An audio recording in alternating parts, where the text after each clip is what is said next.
around the world. My name is DEEPAK Mishra. I'm the Director and Chief Executive of ICRIER, and it gives me great pleasure to welcome you all to the 10th ICRIER-PRI Annual Workshop. We at ICRIER greatly value our relationship with Policy Research Institute, Ministry of Finance, Japan.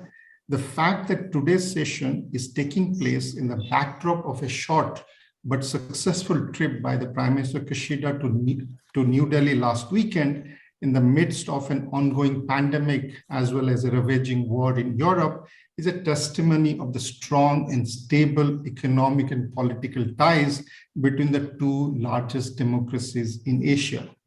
The annual interactions between ICRIER and PRI have contributed significantly to deepen mutual understanding of the economic issues in both our countries. It has also facilitated policy-oriented dialogue between well-known experts in India and Japan on harnessing the opportunities and resolving the challenges in bilateral economic relations. It is a matter of great satisfaction that this is our 10th bilateral workshop. I'm delighted to state that our two institutions will soon be renewing our memorandum of understanding for research, collaboration, and cooperation. I look forward to enhancing and further strengthening the partnership between ICRIER and PRI with President KURIHARA's support and cooperation. It is also a matter of great pleasure and privilege to have Dr. Rajiv Kumar, Vice Chairperson, NITI Aayog, to deliver today's inaugural address. It's a matter of great joy and celebration to welcome Dr. Kumar, who was the person who set up the Japan program at ICRIER and was also instrumental in initiating the collaboration with PRI. A very warm welcome to you, Rajiv. We are eagerly awaiting your address, and I'm sure that your perspective will provide us a great deal of material to reflect upon during the course of the workshop deliberations. We are also fortunate to have a number of excellent moderators and speakers for today's workshop. So without any delay, let me begin by introducing PRI President, Mr. TAKESHI KURIHARA, who will be providing today's opening remarks. Mr. KURIHARA is the President of Policy Research Institute, Ministry of Finance, Japan. Prior to this position, he was the Executive Director of Japan at the Asia Development Bank. Mr. KURIHARA has had a long and distinguished career at the Ministry of Finance. So with that, let me pass on the mic to him, and many thanks for your kind attention. Mr. KURIHARA? Yeah, thank you very much for your kind introduction, Dr. Mishra. Good morning and good afternoon, everyone. Welcome to 10th ICRIER-PRI workshop today. I'm Takeshi KURIHARA, President of the PRI of Japanese Ministry of Finance. It is our great pleasure to co-host this workshop with ICRIER. This is our first workshop held via online with ICRIER. Even under the current difficult situations due to COVID-19, technology can overcome the physical distance, connect us, and deepen our relationship. I'd like to start by expressing my sincere gratitude to Dr. DEEPAK Mishra, Director and Chief Executive of ICRIER, for his leadership for organizing this important event. I would also highly appreciate hard work done by Ms. Sanjana and all other staff of ICRIER for preparation of this workshop. I'd also like to give my appreciation to Dr. Rajiv Kumar, Vice Chairman of NITI Aayog, for providing us the inaugural address and sharing his wisdom with us today. Last not the least, I cannot forget to thank the distinguished moderators, speakers, and discussants for their precious contributions to stimulate our discussion today. I'd also like to thank all the participants from both India and Japan. Research collaboration of our institute with ICRIER had started from 2009, and first joint workshop was held in 2010 in New Delhi. Since then, we have enjoyed fruitful relationship. I believe that today's workshop shows how our friendship has been developed during last decade, and we need to celebrate this memorial 10th workshop. In addition, I think that holding this workshop in 2022 is quite opportune because this year marks the 70th anniversary of establishment of Japan-India diplomatic relationship. Today, we will start to discuss policy responses to COVID-19 in India and Japan. The COVID-19 pandemic has still given huge impacts over our two countries, not only over our economic activities, but also over our daily lives. It is quite natural to start discussing this topic and to look at current situations and future outlook in relation to COVID-19. Then at second session, we will discuss prospects for economic cooperation going ahead. During last 10 years, data show us that Japan-India relationship has deepened, not only in trade, FDI, ODA, number of companies, but also human relationship. I think that considering structural differences between two economies, there is still much room for further economic collaboration. I'm looking forward to listening to wisdom by our distinguished guest speakers and discussants, and to exploring ways to further develop our mutual economic tie. Finally, I hope that our exchange of views today would lead all of us to have better understandings of our policies, economic situations, and future cooperation. Enjoy your day. Thank you very much. Thank you, Mr. Kurihara. That was a very useful introduction to our workshop. So let me introduce Dr. Rajiv Kumar, I think who needs no introduction, but Rajiv Kumar is the Vice Chairperson NITI Aayog in the rank of the status of a cabinet minister. He also serves as the Chancellor of Gokhale Institute of Politics and Economics, Pune, and the Chairperson of the Board of Governors for the Giri Institute of Development Studies in Lucknow.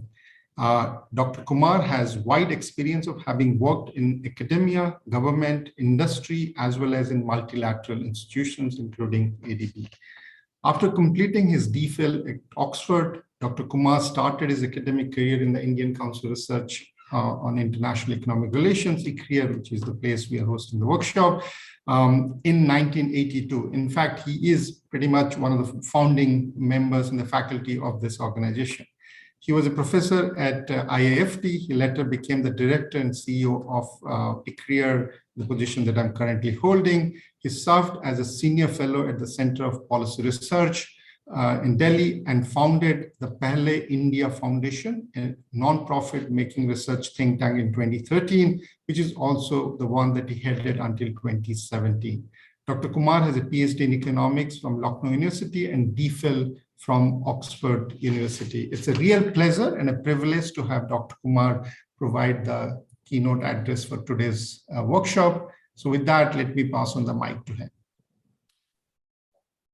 Thank you very much, DEEPAK, for that introduction and for inviting me to this workshop. And good morning to everybody and good afternoon to those, my friends in Tokyo, in Japan. It really indeed is a pleasure to be here with all the distinguished guests that I can see that we've got here, the moderators and the speakers, discussants. It's quite a galaxy of experts that we've got here, and I hope that we will have a round of very fruitful discussions going forward.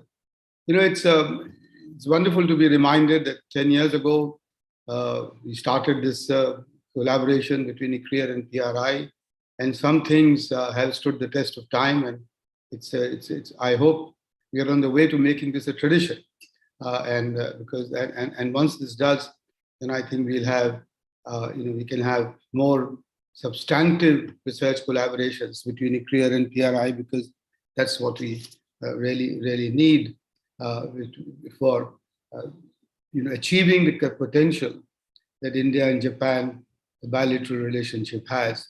And PRI is clearly, under Mr. KURIHARA's leadership, is clearly one of the leading research organizations in Japan, and so is ICRIER here. So I think it can be a very powerful symbiotic relationship between the two institutes going forward. I look forward in NITI Aayog to the findings and conclusions of your workshop today. We do work with the external partners, and I hope your inputs will provide us some guidance for building the relationship further. And I say this simply because I have always believed, and I repeat this, that the peak of, for example, the bilateral trade of $18 billion between the two countries, and for Japan being the 5th largest FDI investor in India at about 36 billion between 2000 and 2021. These figures do not represent the potential of the two countries. The two countries who've been, who worked with each other for 70 years of diplomatic relationships. Our relationships go even further. Rabindranath Tagore and others, we know that. And we have such common cultural bonds that we have.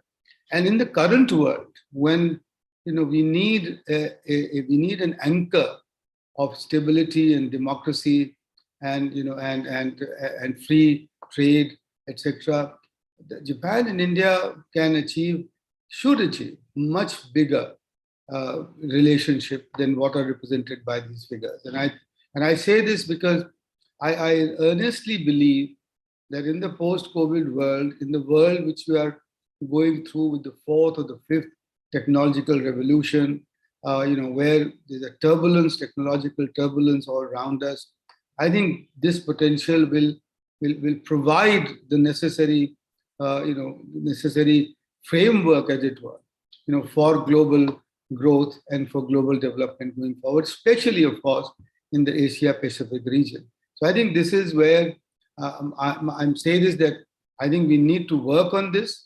It would need very careful nurturing and development of this. And in that regard, I recall the immense contribution that Prime Minister Abe made to our relationship. And I'm so happy to see that Prime Minister Kishida has continued with that tradition and of promising, as much as $42 billion of investment in the next 5 years. And I think once that fructifies, that will take us to a new round or to a new level of the bilateral relationship. And again, but if you look at the number of Japanese companies working in China, for example, at the moment, and compare that to Japanese companies working in India, you know that the potential is nowhere near reached. And I think that's what we need to look at. And I think the environment is there now to develop it, because on the Indian side, we've done and we will continue to do whatever is required to attract Japanese investment into India. Our ease of doing business efforts, the Prime Minister's focus on removing the compliance and regulatory burden, which he talked about in his August 15th Independence Day speech, no less, and the focus that NITI Aayog is now giving for every state to try and reduce this burden, as far as possible. The fact that now we have, for the first time ever in the history of this country, an active industrial policy under the PLI, the production-linked incentive schemes, now launched for 14 sectors. The Japanese companies, I'm sure, will take great advantage of it, will make the best use of it, and establish globally competitive and globally comparable capacities in India.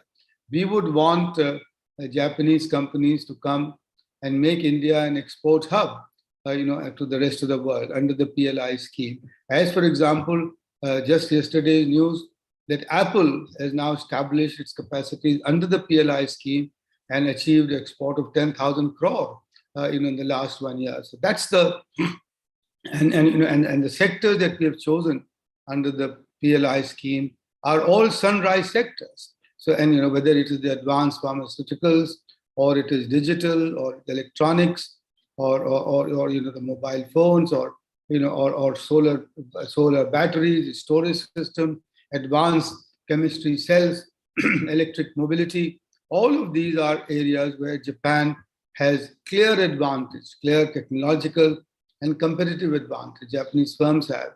And I therefore really look forward for Japanese investment and Japanese companies to come here and create these capacities as we go forward. And that, because this government is firmly committed to the fact that it is private investment, both foreign and domestic, that will drive growth, economic growth, and that will drive employment generation in this country.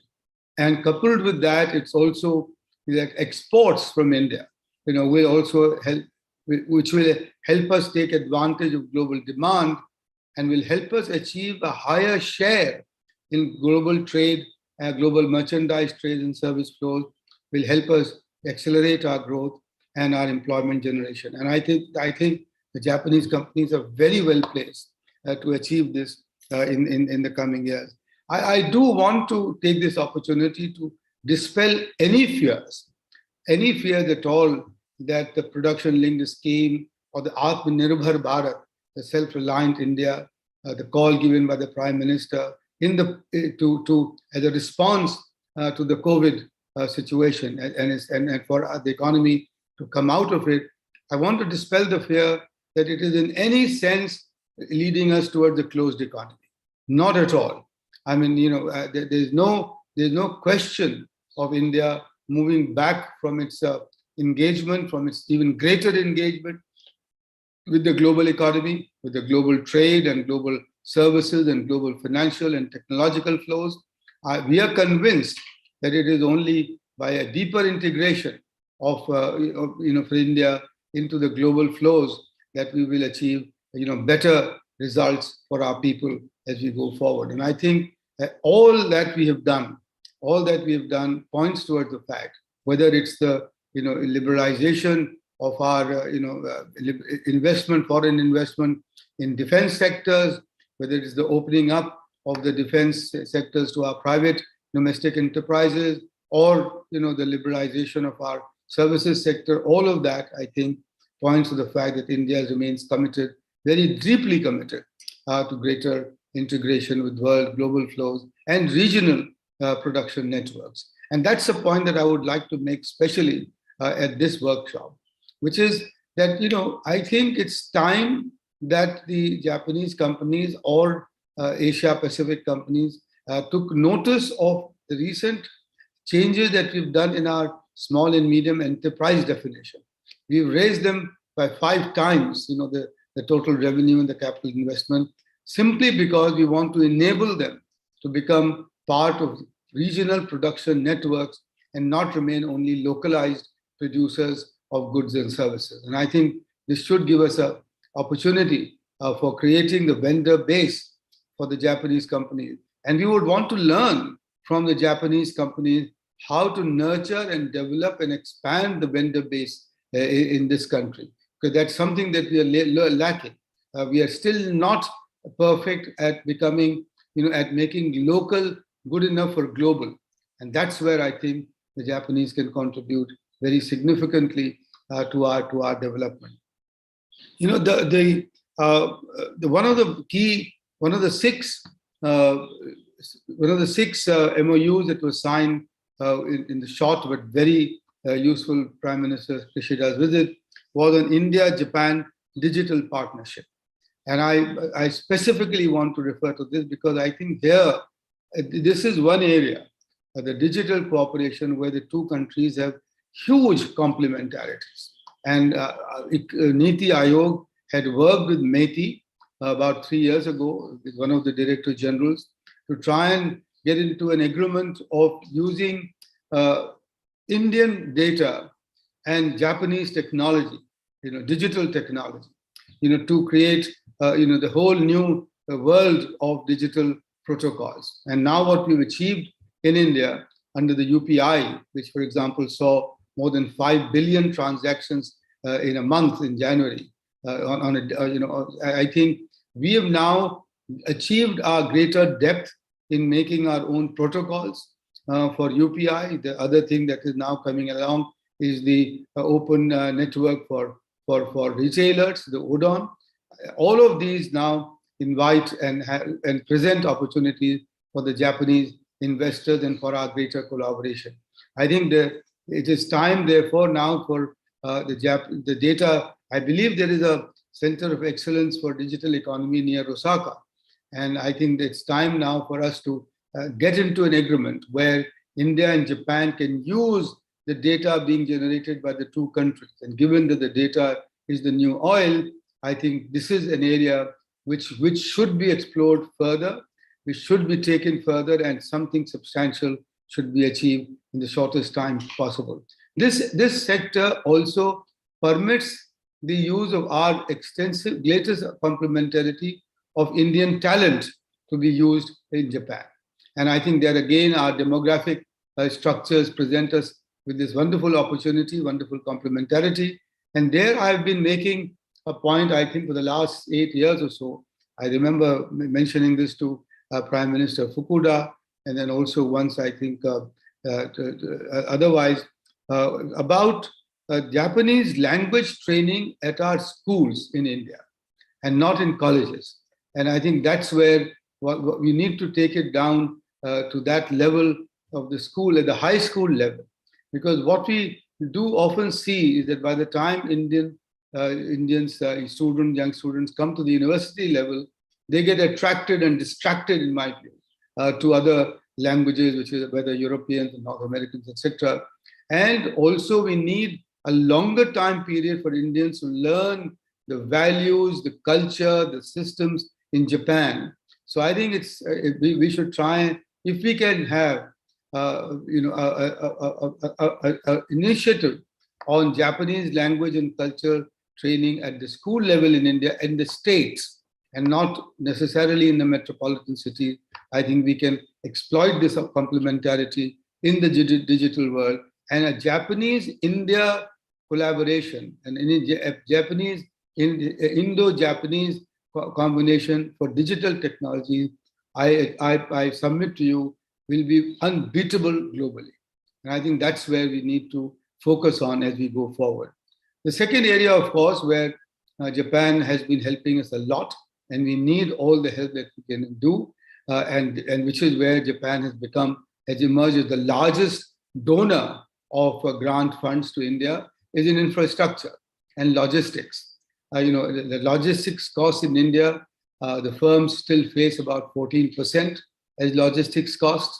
Globally, these costs are about 8%, and we need to bring down these costs, and we need to therefore greatly improve our logistics infrastructure, especially for our agro-processed foods, for our export-oriented food sectors, and in several states, which may be both either landlocked or coastal states. These logistics have to be developed. And the Prime Minister's call for the national infrastructure pipeline of 100 trillion rupees in the next 10 years, and then converted to the Gati Shakti program, which is calling for a seamless multimodal infrastructure and transport connectivity.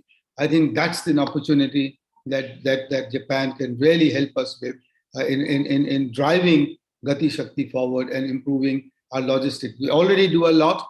I was, until very recently, the Prime Minister's special representative on the Mumbai-Ahmedabad high-speed train, and I know that it's progressing wonderfully. They're working as one project team.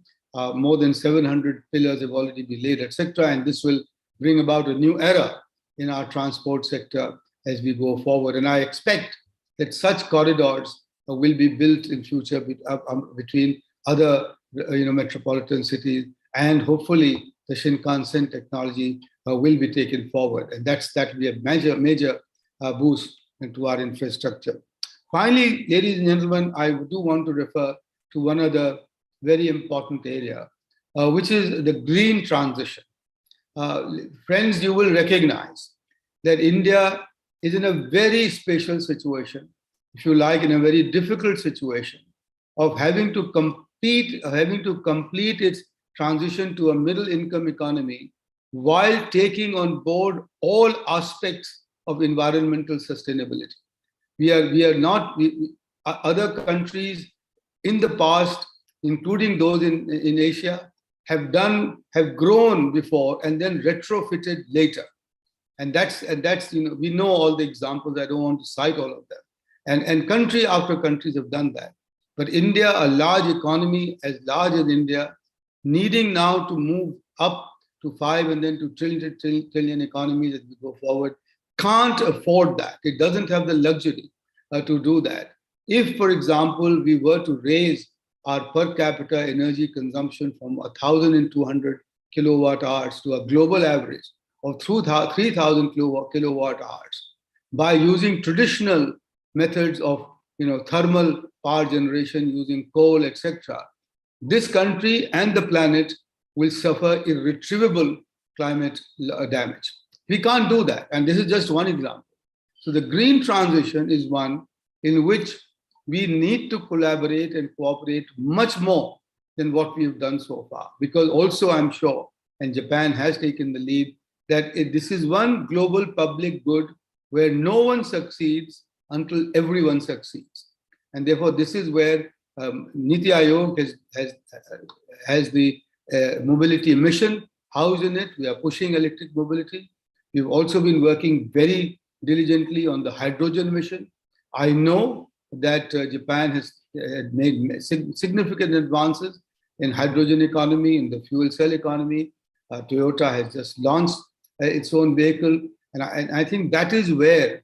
And my request to Mr. Kurihara and our Japanese friends is that when Japan comes up with its tenders for green ammonia, please do invite Indian companies to supply that, because we have a target of exporting 10 metric million tons of green ammonia in the next 10 years. And green ammonia is the basis of hydrogen, and we are committed to producing and taking the green hydrogen mission forward very rapidly. So green transition, and the last part of the green transition is, and then I'll end because I know that I'm running out of time, which is that we don't realize, but agriculture is one of the largest emitters of greenhouse gases and greenhouse emissions. I believe as much as 36% of greenhouse gas emissions come out of agriculture, whether it's the crop cultivation or the livestock, etc. And this not only needs to be reduced, but needs to be reversed. Because again, as COP26 told us, we have crossed the limit, we've crossed the boundary where we can only do further mitigation and adaptation. We need to bring down the carbon content in the atmosphere if we can, if we want to save ourselves. And we have, I believe, a 20-year window. All the experts tell me that. And one area where this can be achieved is through agroecology. It is this area where you can do agriculture without the use of chemical inputs and chemical fertilizers, and do high-tech agriculture using sensors and using drip irrigation and the kind of technology that Japan has already perfected and on the technological side. But the other part of it is the agroecology, which is natural farming, which, and I have to cut myself short, which has the amazing prospect of increasing the organic carbon content in the soil. And there is evidence now in India that this happens. And the Germans, for example, have given us, their parliament has passed a resolution that all future grants from Germany will be directed towards agroecology. And I want to draw the attention of my Japanese friends that this is an area where by increasing the organic carbon content in the soil, you can launch the largest carbon sequestration program in the world, because that carbon that comes into the soil and increases it comes from the atmosphere. And a telling figure which I want to give you is that in India, when we became independent, our organic carbon content was 2.5%. 1.5% is required to keep the land arable. Today in India, we are at 0.5%. We have driven our land towards being non-arable. And this is where we need all the help that we can get. And I'm sure this is an area where Japan and India can collaborate very successfully and very usefully, not for just us, for the two countries, but for the global community and the global, and for the global environment as well. So friends, there's a lot that can be achieved. As I want to repeat that the potential of cooperation between these two amazing, wonderful cultures and countries and traditions is incredible, and the sky is the limit. And I therefore hope that the PRI ICRIER workshop will continue with this tradition of taking this cooperation forward. Thank you all very much. Namaskar. Jai Hind. Thank you so much, sir, for, as always, such an eloquent context setting for the substantive technical sessions that are now going to follow. We're truly grateful that you could take time out from your busy schedule and join us for this event. Thank you so much for your perspectives. I'm sure there are a lot of people who want to ask questions or comments. My request to you is please type them out in the chat box and we will definitely pass them on to Sir. And if he would like to get in touch with you, we will put him in touch with you. Thank you so much, sir. Thank you. May I now invite Puja Mehra, who's the moderator of session 1, which is policy responses to COVID-19 in India and Japan and future outlook for the two economies. Puja, as you all would know, is a Delhi-based independent journalist and author of a well-known book, The Lost Decade, How India's Growth Story Devolved into Growth Without a Story.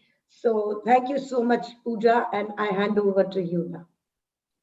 Thank you. Thank you so much, Sanjana. Very good morning to everybody here and in Japan logged in for this session, which is the first session for today.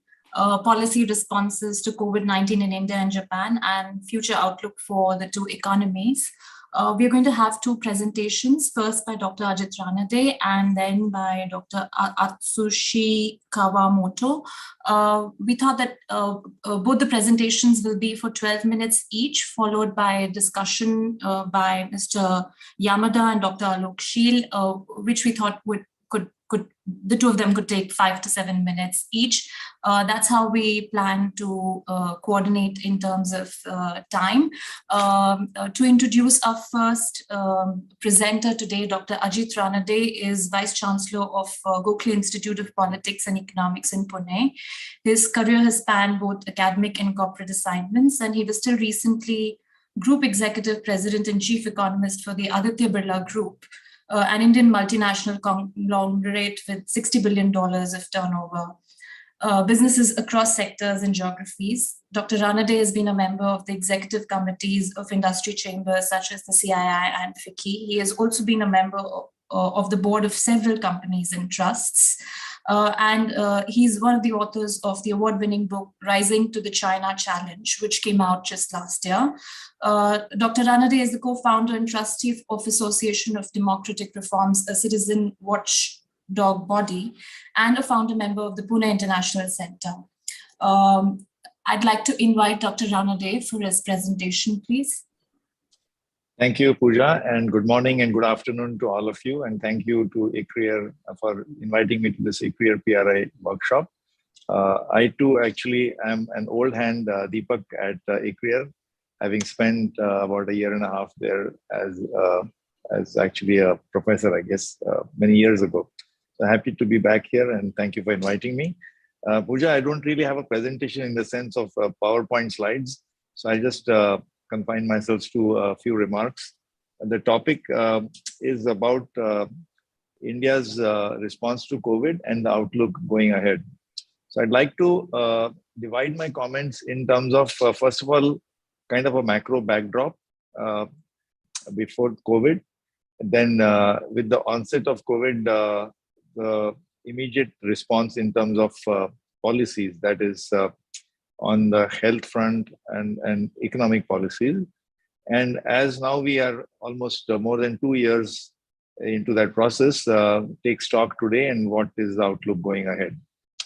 So firstly, the macro backdrop, and this is something that it's Puja's topic as well. So I'm sure she'll agree with me.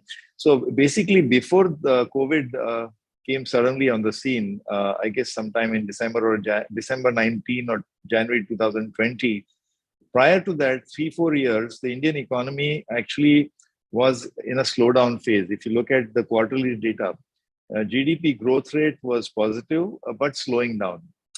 And it went down from something like 8% to 7 to 6 and 5 and nearly 4%. So that was the backdrop.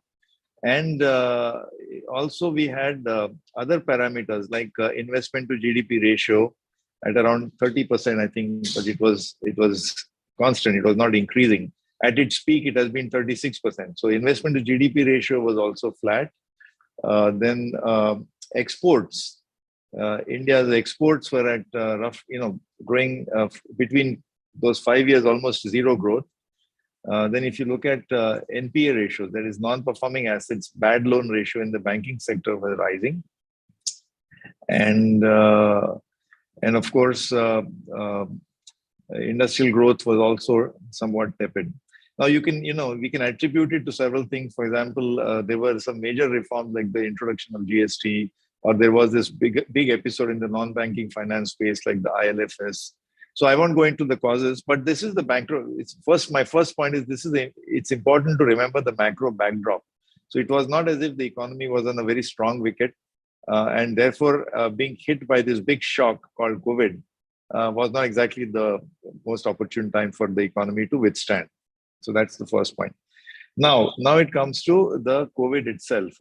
And this is well known, but it's worth repeating that India's response to COVID was one of the harshest in the world in terms of the strict lockdown. It was announced in the last week of March. Initially, it was supposed to be for 21 days. Then it got extended 2 or 3 times.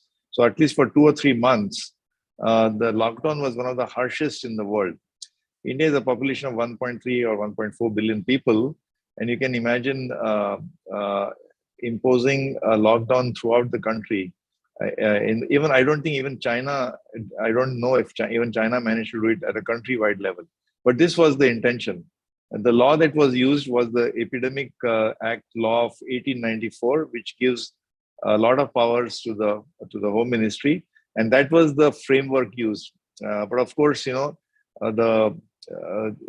had to be kind of customized from state to state or district to district. But the big dominant paradigm of administering this lockdown was the 1894 Act, and it gives a lot of powers to the state. So I think it was essentially the thinking behind this was that we had to choose between lives and livelihoods. That once we realized that the pandemic can be extremely infectious and of course fatal initially, in the first wave, if you remember.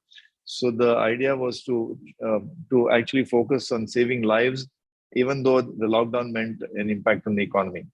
So that's the point. That and if you look back now, I think the harsh lockdown, of course, was very harsh, and I'll have a few things to say about it. But it can be argued that this objective or focusing on saving lives perhaps was fulfilled. I know this is a big area of debate, but I just want to say that at least the official numbers, if you look at it, India has had officially to date 43 million infections. We are a country of 13 or 1400 million people, 43 million infections, which is not even 3% of the population. It's not yet an endemic. The pandemic is supposed to become an endemic at some point of time. I don't think we can call it an endemic, but hopefully soon it's going to fade into an endemic. So 43 million infections and about 500,000 deaths, and 2 billion doses of the vaccine delivered so far. I don't know, it may be more than 2 billion. So it's so that's been the record. I mean, just to give you a context, if you compare it to the USA, which is of course the most advanced country, economically as well. USA is about 1/4 the size of India. So US has had twice the number of infections. So against 43 million in India, it's 79 million in the US. And against 500,000 deaths, it's 1 million deaths. Of course, I must, of course, say that the number of deaths in India, there is a debate, and people feel that there is it's undercounting because it's not called a COVID death until it's certified by the doctors. So therefore, it's possible that the 0.5 million deaths, 500,000 deaths are actually 4 or 5 times bigger.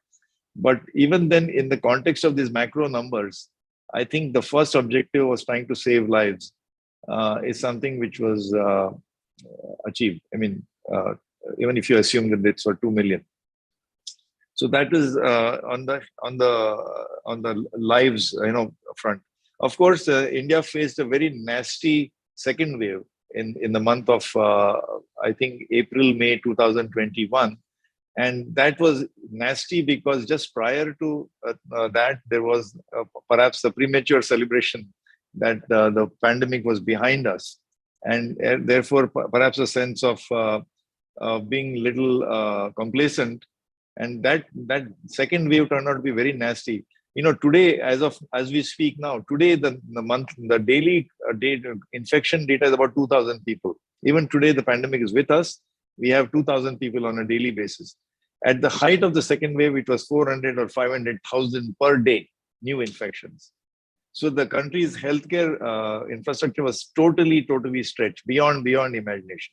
And that's where we saw this story, unfortunate images of corpses and cremation grounds and so on. So that was very nasty. But the way India coped with that in terms of emergency mobilization of resources, in terms of oxygen facilities or this giant facilities of isolation, wards, that is something that is worth noting. Incidentally, while it did expose the country's unpreparedness, inadequate preparedness in the healthcare infrastructure, and maybe we can discuss that later, but it did also show a capacity to build very rapidly large facilities for quarantine beds and for commandeering oxygen facilities. So one should not forget that. So that is what's on the health count. Then the third point I'd like to cover, of course, is the economic impact. And the economic impact was that the lockdown, of course, affected the urban economy much more, and especially the urban informal economy and the services sector in the urban areas.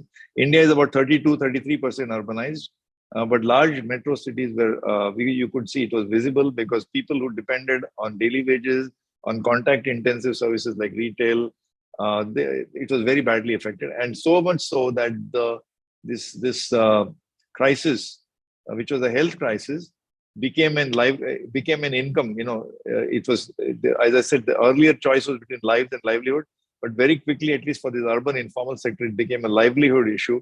And then, unfortunately, we had this phenomenon and spectacle of large numbers of people because the railway system was shut, the public transportation system was shut, flights were shut down. So the only recourse was for these urban informal sector workers and their families, many of whom tend to be migrants or reverse migrants. They actually many of them decided to just walk back to their villages. Some people walked back 1,000, 2,000 kilometers. And these were recorded, the images are with us. And that was really an unfortunate. So that is one thing that was exposed, that while we did announce a lockdown, we had to prepare for the not just livelihood, but this livelihood, so health crisis, livelihood crisis, and it became a food crisis because many of these workers, informal economy, it's not as if everybody has their own kitchen. Sometimes these are community kitchens, these are community cooking facilities. So, of course, thankfully, many state governments responded to this once the crisis became apparent, as we saw these migrants, walking. So many state governments set up cooking, the community kitchens or cooked meals for these migrants and the people in the informal or the sector or the slum dwellers. So that was the response. So on the economic front, we had to deal with the food crisis as well. And the response, of course, was in the month of May 2020, the government announced a very massive package. It was a fiscal package, it was a package of about 20 trillion rupees, which is roughly 10% of GDP. A big part of it was actually liquidity support and loan support, loan guarantees to the small and medium sector. But a very big part, of course, also was the food security. You know, India passed this National Food Security Act, I think in 2013. So it's about 9 years ago. And that entitles to almost 75% of the rural population and 50% of the urban population to rice, wheat, cereal, coarse cereal at very, very subsidized prices of 3 rupees, 2 rupees, and 1 rupee per kilo. But during the pandemic, the government made it free and universal. And this has been running for almost 2 years now. This is the largest free food distribution scheme in the world. And some people think that the reason it has been the provision of food grain, and in fact, it was expanded to include edible oil and pulses. This food grain distribution actually has been a factor even in the electoral politics in the recent state elections. But that's been an outstanding achievement of at least taking care of the food crisis. So we didn't have the livelihood crisis becoming a food crisis during the pandemic. So that was a so last couple of points I'd like to mention in terms of so GDP went down by 9%. Again, India's drop in GDP was one of the harshest in the world, but it's bounced back. So 2020-21 was down 9%, and it's going to be up 9% again this year. And the prospect for next year, 22-23, is also probably 7-8%. So we will hopefully get back to a 7 or 8% growth trajectory. And we have seen now there are various indicators where the economy in the last few months has been bouncing back. Most spectacularly is the growth in exports. For the first time, India is going to record a $400 billion plus export performance in the merchandise sector. And if you count services, it's going to be probably $550 billion. Two trends which were apparent even prior to the pandemic. One is digitization of the economy. Dr. Rajiv Kumar mentioned various statistics, including the UPI, the fintech and cashless transactions. Those trends got accelerated during the pandemic. So the digital economy has now a much bigger footprint today, and going ahead will continue to expand. The other thing is about renewable energy. The other big theme, Dr. Rajiv Kumar mentioned hydrogen as a theme, but as technology becomes cheaper and affordable, this combination of water and sunshine. See, hydrogen comes from taking the green hydrogen, it comes from taking H2O and breaking it into hydrogen and oxygen. And oxygen is not a noxious or a polluting gas, unlike gray or green, blue hydrogen, where you have to burn something to produce hydrogen. But the most cleanest way, what is called green hydrogen, is to break up water molecule into hydrogen and oxygen. But to break up water molecule, you need electrolysis, and electrolysis consumes a lot of energy. So you can't be burning fossil fuels. For that, you need solar energy. So this combination of water and sunshine for India is something that has been waiting to be realized in the sense of implemented, because the costs were very high. I think going ahead, this is a trajectory which is going to be seeing acceleration. Where India can potentially, there was recently a speech given by Mr. Mukesh Ambani that India can become a net exporter for energy. But I think even though that may sound very fantastic and ambitious, but I think we are going to see an accelerated trend. So both digital and renewable energy initiatives are something in the coming years. And of course, the other thing I will, I just mentioned it briefly in terms of the infrastructure investments that the government is planning to make. And tax collections this year have been unusually good. In fact, tax buoyancy ratio is at 3. So, tax collection growth rate compared to GDP growth rate, nominal GDP growth rate is at 3. So even that's a fantastic number, but even if it is about 2 or 1.5, it will be a very good number. So in the coming years, if that continues, then we should see improvements in infrastructure, improvements in the fiscal situation, and of course, this acceleration of digital and renewable energy sector. So I'll stop here. Many more things to say, but thank you. Back to you, Puja. Thank you, Dr. Ranade. Thank you for taking us through the various challenges and constraints that India faced in its response, in designing an appropriate response to the shock of the COVID pandemic, given it came at a time when India was already going through a very severe slowdown, and in the year before the pandemic struck, GDP growth, according to revised numbers, was actually down to 3.7%, which for India is not that good. And yet, in terms of food securities, lives saved, despite all the various debates around those, India did manage to do fairly all right. And perhaps later in the discussion, we'll come back to the now challenge that will come up about livelihoods and jobs and incomes and how small companies and informal sector, which where 80% of our workforce is employed, how they're coping and how their resilience is affected because of both the pandemic, the slowdown preceding the pandemic, and perhaps the inadequacy of policy response to the pandemic in India. I'd like to invite now Dr. Atsushi Kawamoto, who's director in the Ministry of Finance, Japan, where he's in charge of monetary policy coordination with the Bank of Japan, and leads an economic monetary team of 14. He was also, before this, senior economist prospects group at the World Bank Group in Washington, DC. His policy relevant research experience also includes technical assistance to the Ghanaian government on tax gap estimation. His publications have been on what explains productivity growth, global productivity trends, drivers, and policies, and on tax competition. Is it a source of the corporate savings glut?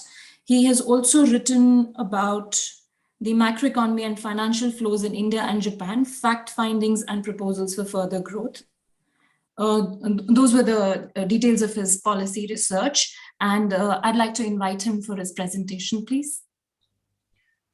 Well, thank you for introduction. Although it was not mentioned by Puja, one of my great experience that should not be missed is visiting fellow at ICRIER. In 2012, I stayed 2 months as a visiting fellow at ICRIER. At that time, I was hosted by Sanjana, who is present today. And also, I was very much indebted to Professor Sato, who stayed in Delhi at the same time. And he gave me the opportunity to give a talk at Jawaharlal Nehru University about flow of funds in India and Japan. I am very happy to meet Sanjana and Professor Sato again today. Well, 10 years have passed since my visit. Now both India and Japan are confronting the pandemic. Now, in my presentation today, I will explain about the Japanese economy after COVID and policy responses. Well, I expect you have my slides. So start from the slide number 2. In this slide, I will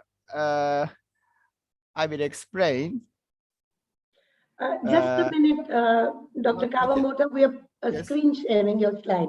Just 30 seconds.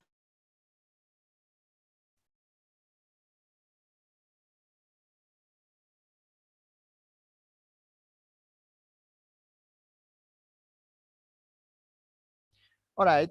So first, I will explain the magnitude of COVID shock on Japanese economy in comparison with other advanced countries. The COVID cases increased in Japan since this January. In the 6th wave, we recorded over 100,000 daily cases, which was the largest since the pandemic started. However, after February, the number has sharply declined. The number of deaths has also declined, and restrictions on the economic activity were lifted just today. And compared to European countries and the United States, the number of cases in Japan has been contained, as shown on the yellow line in the left-hand side panel. The right-hand side panel shows that the number of people having taken 2 vaccine shots has is risen to 8%, and now 3 vaccine shots has risen to 80% of total population. Now the level is higher than United States and most European countries. We believe that it has contributed to the recent sharp decline in new cases and deaths. This panel shows the level of quarterly GDP compared with the pre-COVID level in Japan and other advanced countries.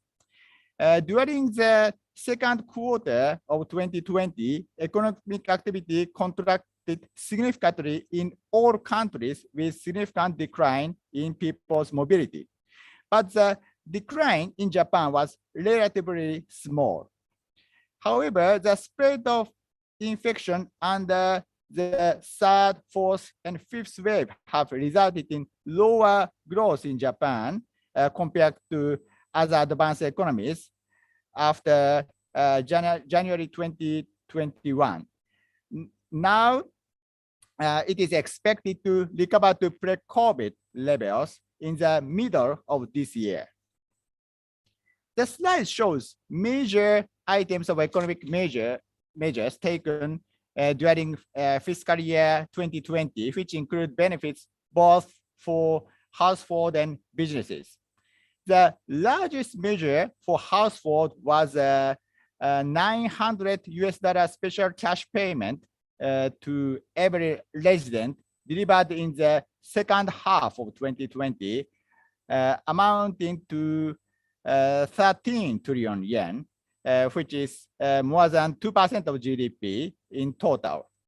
From the macroeconomic perspective, it contributed to more than compensating the decline of wage and salary during the year, and total households disposable income increased by 3.2% in fiscal year 2020.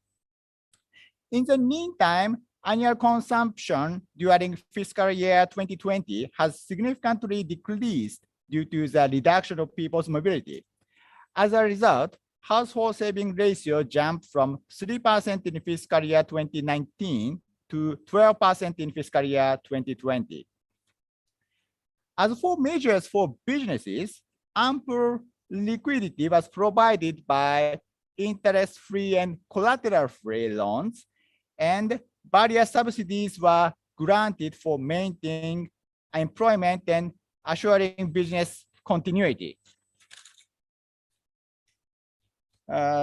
Corporate bank, as a result of these measures, corporate bankruptcies were curbed, and unemployment rate was kept at a low level, less than 3%, even though the magnitude of the economic shock was significantly large. There is a sharp contrast to the experiences under the global financial crisis in 2008-9. I would say that the proper coordination of fiscal and financial measures succeeded in avoiding vicious cycles of bankruptcies and unemployment. The global economy recovered faster than expected since the second half of 2020, and it has led to a significant recovery in Japan's manufacturing, production, and exports. Exports and production of production machinery and information-related goods have increased significantly, supported by increasing global demand. Recently, production and exports of automotive industry have shown down due to the shortage of semiconductors and disruption of supply chain in Asian countries. The recent infection waves in Southern Asian countries affected it. It is unlikely that this effect will cause prolonged serious damage to the economic recovery and future potential growth, but the situation needs to be monitored closely for some time. While capital investment remains weak after the COVID shock, the financial condition of large corporations has remained sound. Here we can see that Japanese companies have ample retained earnings and a large amount of cash and deposits as assets. This indicates that Japanese companies have a large potential capacity for further investment and capital deepening. Over a long period of weak economic growth, Japanese companies had not been able to increase the distribution to their employees. Wage levels has been sluggish, and they have significantly increased the number of non-regular workers who are paid significantly less than regular workers. Under these circumstances, consumers take actions to reduce consumption growth and increase savings, and demand growth will be further constrained. In this situation, consumers seem to have penalized companies trying to raise prices, which makes it difficult for companies to raise prices. This is a long history of low inflation and persistently weak inflation expectation in Japan. So far, Japan's CPI inflation rate has been hovering around 0%, and the rise in import prices has not been passed on to consumers. One of the reasons for low inflation rate in recent months was mobile phone charges, which have been significantly reduced by more than 40% since April last year.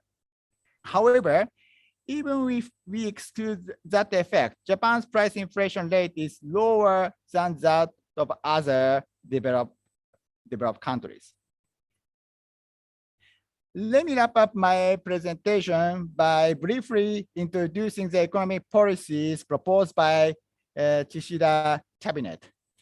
In order for the Japanese economy to achieve solid and sustainable growth, it is necessary to create an economy in which both labor productivity and incomes rise in tandem through the virtuous cycles.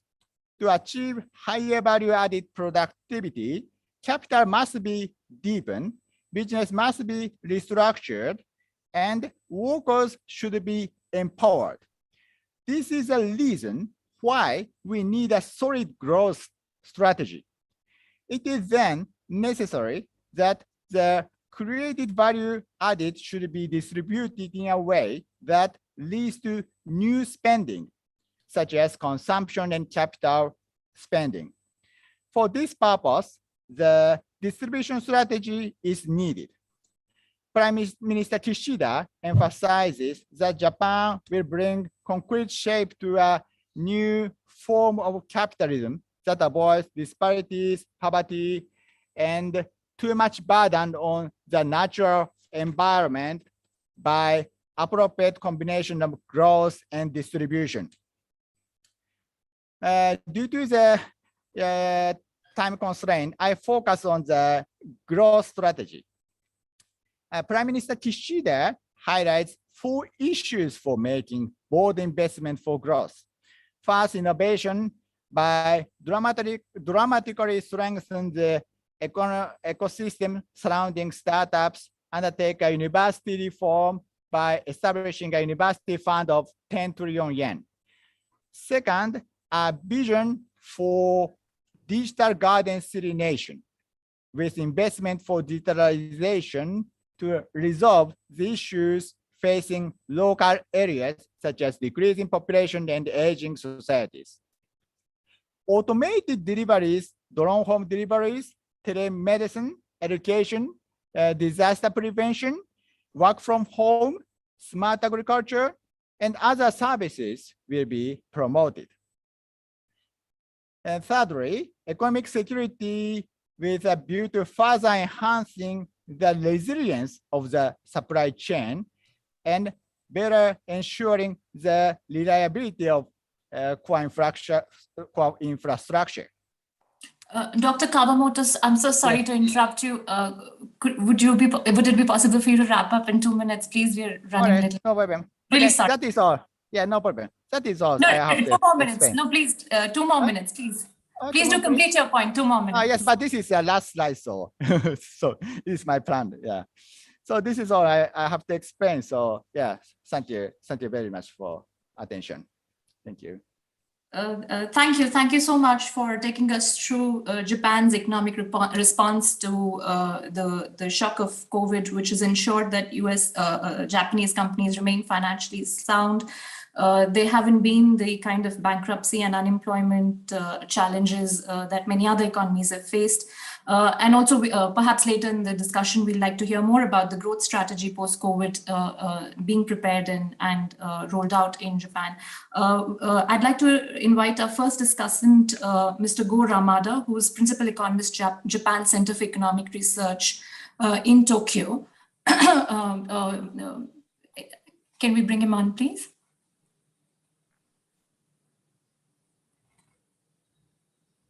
Mr. Yamada?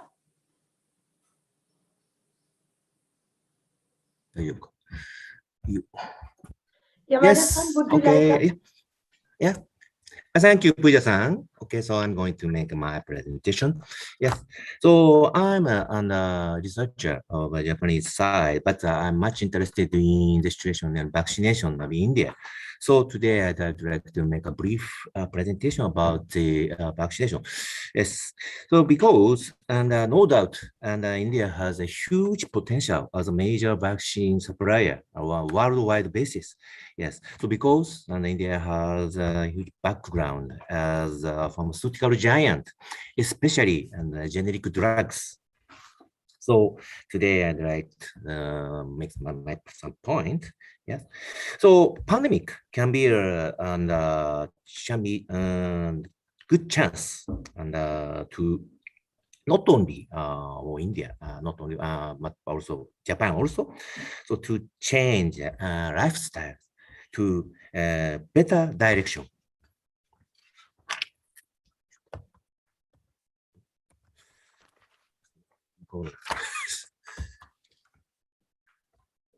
One more.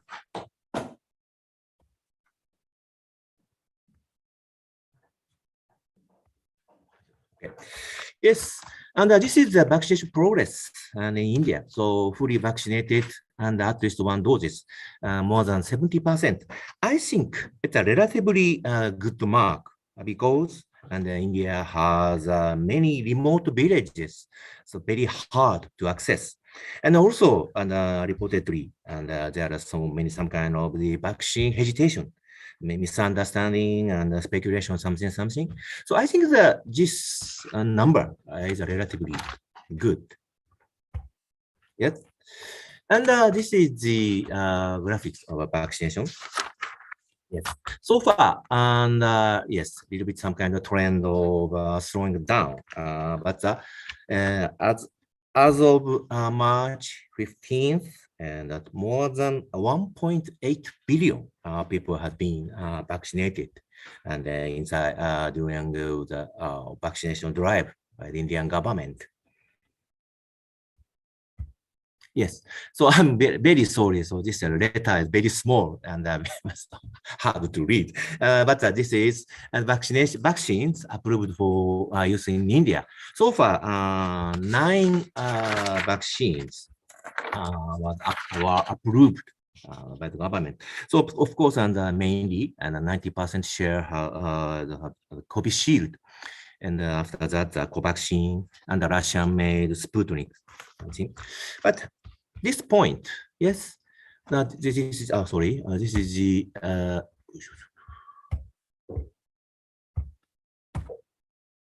yeah, this, please show, see this table and destination-wise vaccine export. So India is also exporting its vaccine to more than 90 countries worldwide, mainly Bangladesh, Myanmar, Nepal, Brazil, something. Yes. So far, total 167 million doses of vaccine being exported. So to my point, yes, 70% of exporting was commercial, not in grant basis. So it means vaccines becomes a promising business. Yes, can be promising business, I think. Yes, so this is the timeline of vaccination drive. And India also, India has already flagged off vaccination and export from January 2021. But unfortunately, due to the pandemic, domestic demand was skyrocketing. And so export was suspended. But last October, export restarted. And also the government of India allowed exporting 70 million doses of vaccination. This is Covovax. This is a new one, a newly recognized one. And this is Novax formulation and manufactured by SII and Serum Institute of, So now, and every producer of vaccine and expanded their production capacity. And also government response is relatively quick. So now domestic demand is 252 million. But on the other hand, the production capacity is 345 million. It means 10 million, about 10 million surplus India has. So it means plenty of reserve. So I think that this is a very big chance for India. Yes. So this is the opportunity and challenges. And yes, in the production of vaccine, and unfortunately, Japan is far behind India. So I think India and Japan has chance to make a collaboration of vaccine production. And also from India to Japan, and India can export and more vaccine to Japan. Of course, situation is not so simple, and there are some regulations, something, and but of course, and India and Japan and make some kind of chance for investment. So Japanese pharmaceutical company can invest in the Indian pharma sector. Unfortunately, 10 years back, and company Daiichi Sankyo made a big failure. But I think still there is a huge opportunity for this field, because India is the world's biggest vaccine producer, including the other diseases, and tetanus, hepatitis B, Zika, chikungunya, something. India has 60% of global market share. And also the incoming FDI, and also huge potential. Calendar year 2021, and the pharmaceutical side, the FDI and the incoming FDI, the share of pharmaceutical is only $2 billion, only 4%. So it means the potential or the room for the new investment is still very big. But of course, on the other hand, the challenges, yes. Sorry. Yes, but still has supplementary. Okay, sorry. Okay, so this is the end of my presentation. So please give me supplementary comments. Thank you very much. Thank you. Before we invite Dr. Aalok Sheel, Dr. Ranade, you wanted to say something? You have your hand raised. No, yeah, very short point, because in my presentation I did not. The last point I wanted to make was the impact on inequality, both income and wealth, because it came in the Q&A. So I thought I'll just flag that, but I'll come back to it later. That's an important consequence. Yeah. Thank you. Yeah, and I think, like Mr. Yamada was saying, the vaccination policy, despite initial hiccups for the government of India to provide it free, had a big role in all the vaccination population coverage and manufacturing success because of the orders. I'd like to invite next Dr. Aalok Sheel, a former member of the Indian Administrative Service, with his last position equivalent to Secretary of Government of India, to make his comments, please. Thank you, Puja. So let me begin with a broad overview. So as of March 6, 2022, Japan had recorded 196 COVID deaths per million, and India 373. Now, these are the official numbers. Now, if you look at the Asian average, it is 296. In North America and Europe, it's around 2,400. And South America around 3,000. So although we call this a pandemic, really COVID-19 was centered on the transatlantic, with Asia and Africa much less affected. We really do not know why. Maybe subsequent data might alter this perception. The corollary is that high and middle income countries were the worst affected, despite having better healthcare systems. But on the other hand, it's the advanced economies which weathered the economic and livelihood stress better, perhaps because of a more aggressive fiscal response relative to the output loss. And this may have also been a virtuous feedback loop that also limited the damage to the economy and helped them recover faster. So now let's come to the Indian response, both on the macroeconomic side and on the health side. So first, let me take up the macroeconomic response, which Mr. Ranade has done in some detail. So as he pointed out, India had the sharpest fall in quarterly growth amongst the major economies on account of a stringent lockdown. And its fiscal stimulus was also amongst the lowest, especially when measured against output loss. And that is the way I think one should measure it, because in the US, that weathered the associated economic storm reasonably well. The debate is whether the fiscal stimulus had actually exceeded the output loss, making it inflationary. It also did not help that the Indian economy was already on a downward spiral at the time when the pandemic struck, as underscored by Ajit. And the distribution of the stimulus has also differed sharply from that of advanced economies, where the fiscal component was larger, and most of it went into income support and propping up small businesses. As Mr. Ranade pointed out, the Indian stimulus leaned more on the monetary side, liquidity support, with higher outlays on infrastructure, with the fiscal component targeted largely at food security. Now, liquidity support may not be effective when there's a sharp fall in revenue and income of firms and families. And infrastructure works mostly on the medium to long term. So I think there is a debate here on the nature of the stimulus. The healthcare response. Now, India had one of the most stringent lockdowns at short notice during the first wave. This led to a sharp decline in growth as there was little fiscal support in the form of income support and for businesses. It has also been argued that the lockdown was not used to prepare the healthcare system for subsequent waves. And as a result, there was a shortage of hospital beds, oxygen, and lack of access to healthcare, which was widely reported. There's been the issue of the data on the deaths during the second wave. And India had the highest mortality during the second wave outside the transatlantic.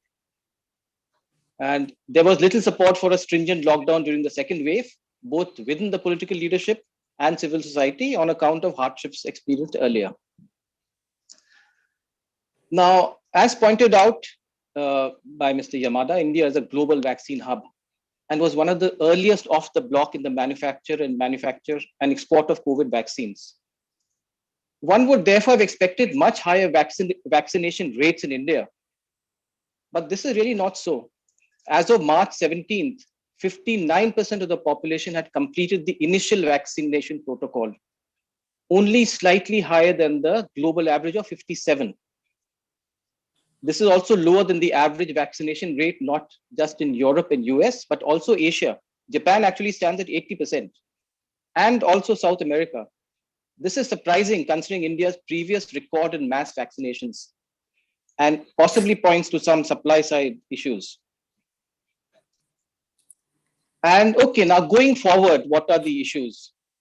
So on the health side, although the third wave comprising the Omicron variant is over 4 times as infectious as the deadly second wave, that is what the global data shows, case mortality is several times lower.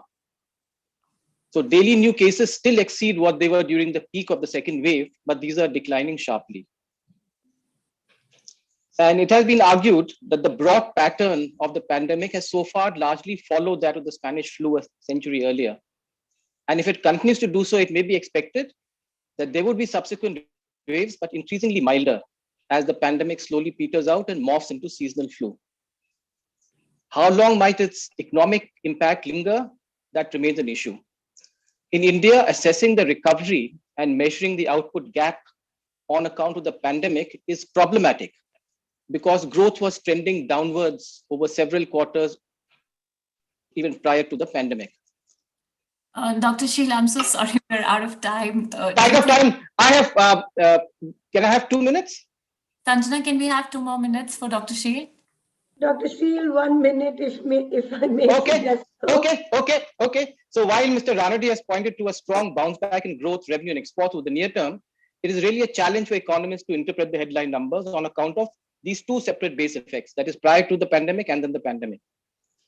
The pre-pandemic downturn was caused by a weakening of two engines of growth, namely investment and exports. The remaining engine, namely consumption, took a big hit during the pandemic and also seems to be first to be bouncing back. What are the challenges forward for Indian policymakers? The reversal of US monetary policy, rising inflation and oil prices, a negative environment for exports, and a weak fiscal position are the major challenges for Indian policymakers going forward, apart from reassuring private investors about a stable and even-handed policy environment. Thank you. Sorry for taking 1 minute more. No, thank you, Dr. Sheel. I think the challenge of saving lives has been considerably taken care of both in Japan and India, and the bigger challenges of livelihoods and what's going to happen to future growth paths remains to be seen. Japan seems to, from the discussion, seems to me that Japan seems to have a ready strategy. We are still waiting to see what India is going to do in terms of policy adjustments for this new shock to growth. Thank you to all my discussants and presenters. Handing it back to you, Sanjana. Thanks a lot. Thank you so much, Puja. I'd like to just take 30 seconds to reassure all the panelists and the people who have joined in to listen to the panelists that this is not just an event for us. We are absolutely committed to keeping this dialogue going. So we will be happily acting as conduits between the audiences and the panelists in terms of any further exchanges over email or maybe just another session. The idea of today's workshop is simply to highlight the issues that are important and need further dialogue. So no disrespect to anybody about trying to hurry you up. It's just for today we are a little constrained for time. Thank you so much. And without further ado, I now invite Anil Padmanabhan, a senior journalist and a very good friend of ICRIER again, to please moderate the second session on the equally important issue of prospects for India-Japan economic cooperation. Thank you, Anil.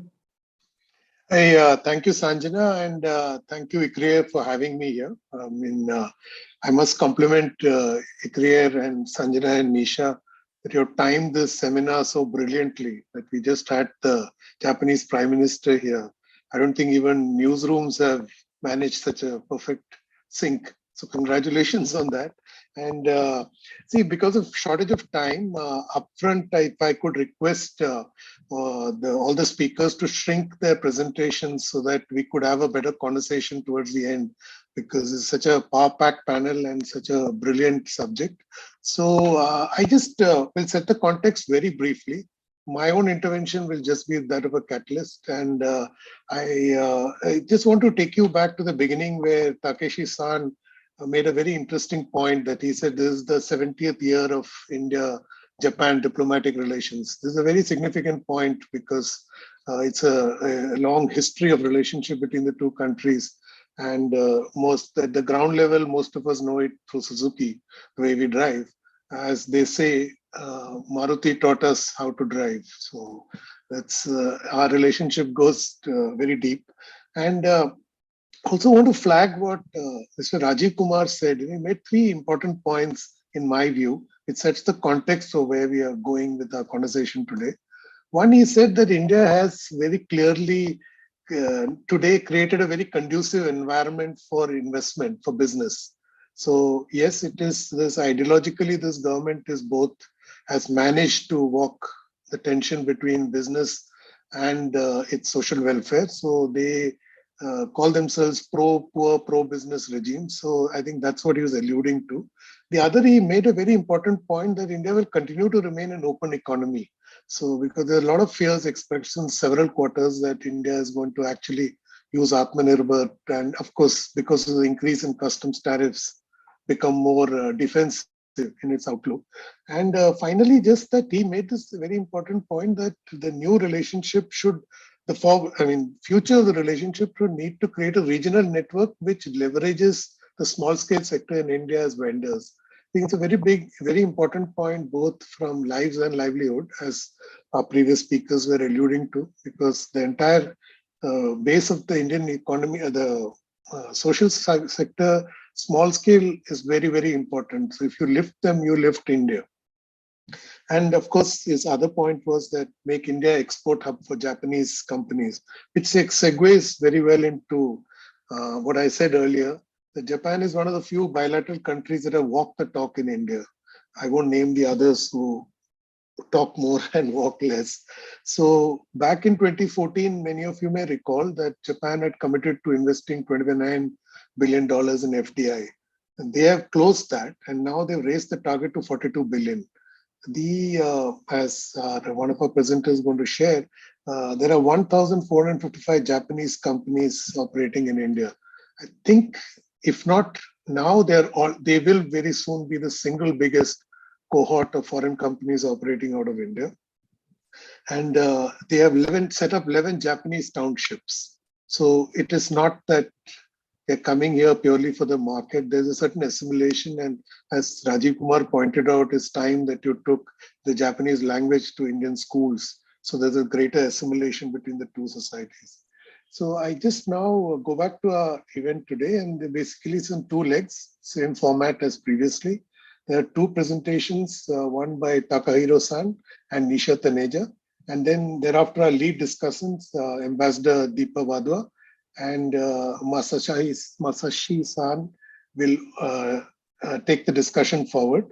With all due respect, purely for want of time, as Sanjana has rightly explained, I will dispel with the detailed introductions and just cut to the chase, as it were. So straight to our seminar. Over to you, Takahiro-san.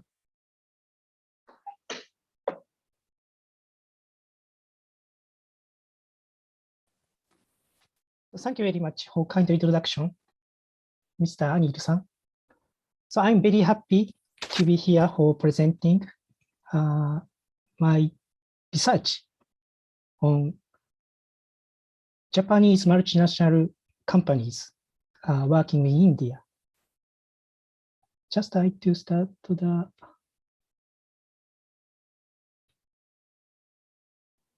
this one.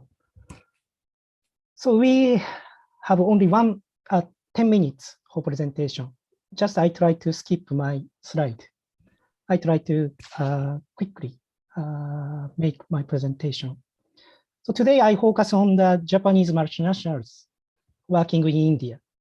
So especially I try to exploit the very important information from the statistics made by Ministry of Economy, Trade, and Industry. So we called a survey of overseas business activity. Today's my talk has two purposes. This is a major purpose. So I try to give statistical abstract of Japanese multinationals in India for last 2 decades, from 1995 to 2018, by using this statistics. So second motivation is this. This is a very minor one, just to show that my research result on FDI spillover effect on the productivity of Indian manufacturing industries. So this is a definition of the Japanese multinationals. Today I skip, just to look at the these explanation. This is okay. Yeah, that's all. So we have 3 types of statistics of Japanese multinationals. First one is this one, Toyo Keizai statistics. So this also has some advantage and disadvantage.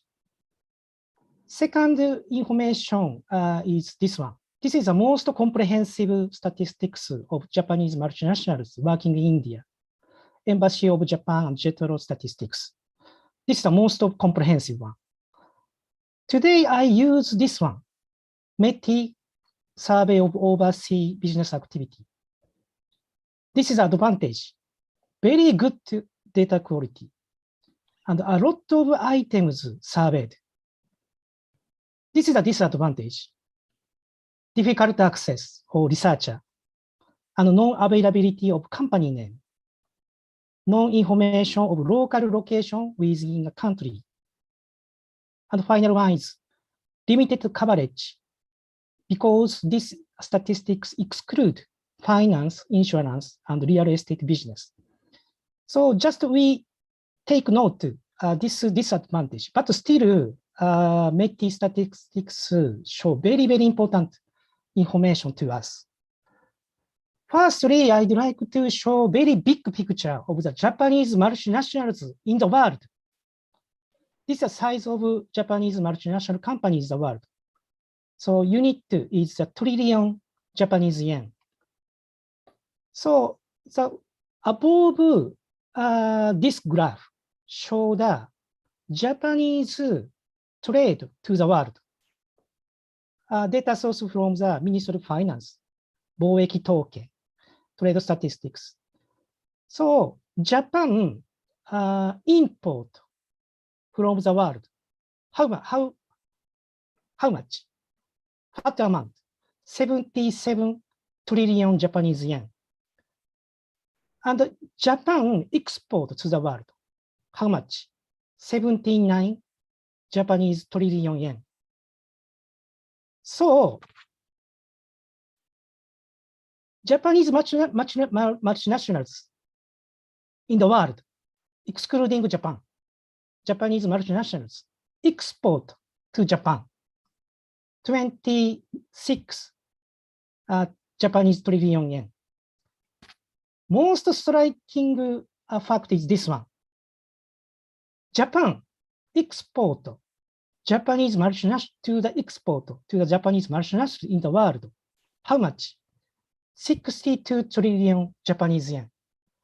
So now, if we try to understand what is the characteristics of the Japanese export and import, without understanding of the activity of Japanese multinationals in the world, we cannot understand anything.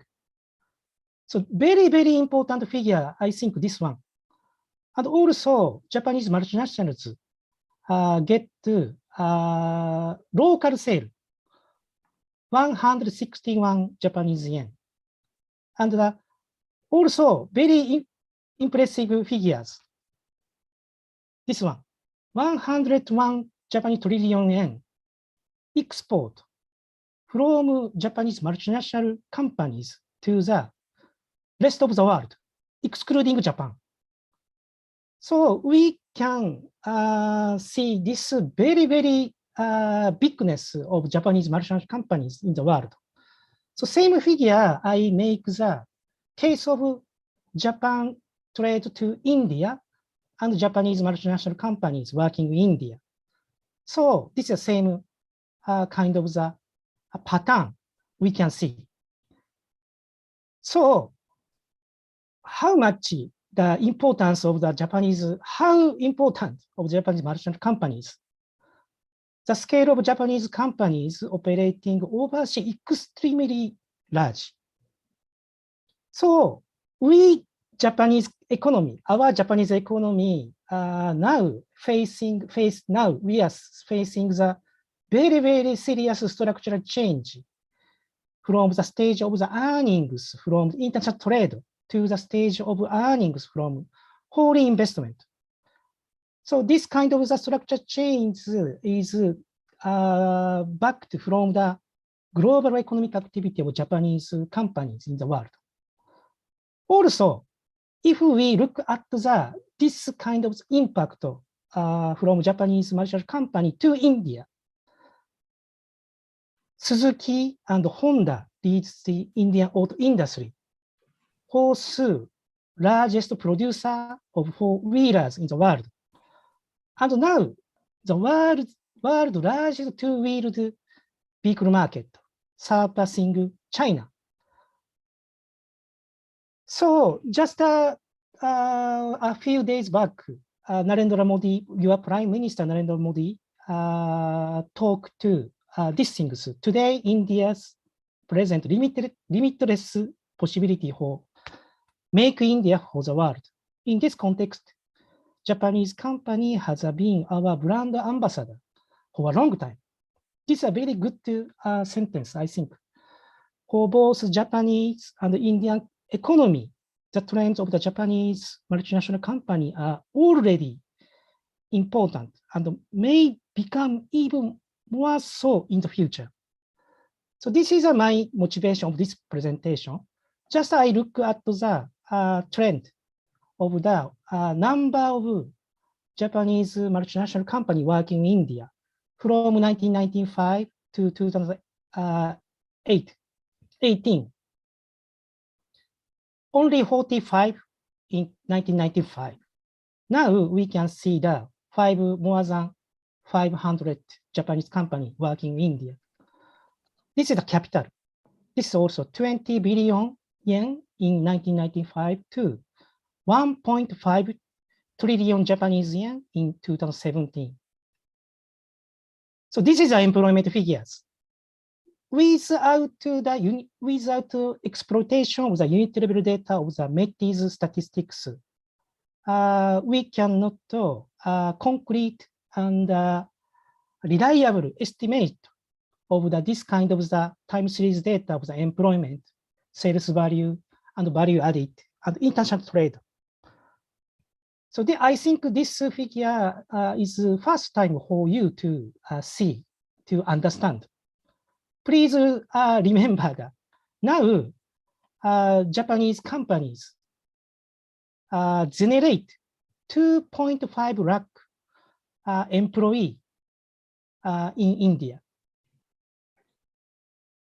And this is a sales values. This is a sales value. Maybe from last two decades, Japanese multinational company, the sales value, 30 times. This is a value added. So this is also very important information for understanding how the Japanese multinational company working in India generate foreign exchange. So now the Japanese multinational company working in India has a trade surplus. The amount is 736 trillion, sorry, not this is trillion, billion Japanese yen in 2017. This is R&D expenditure. R&D expenditure is not so much. R&D expenditure just 20 billion Japanese yen 2017. But we can see the gradually improvement R&D expenditure of Japanese multinational company working in India. This is a very important trend for understanding the capability and improvement of the capability of the Indian industry. So this is a percent of the Japanese equity share. I think now that more than 80% Japanese stakeholder.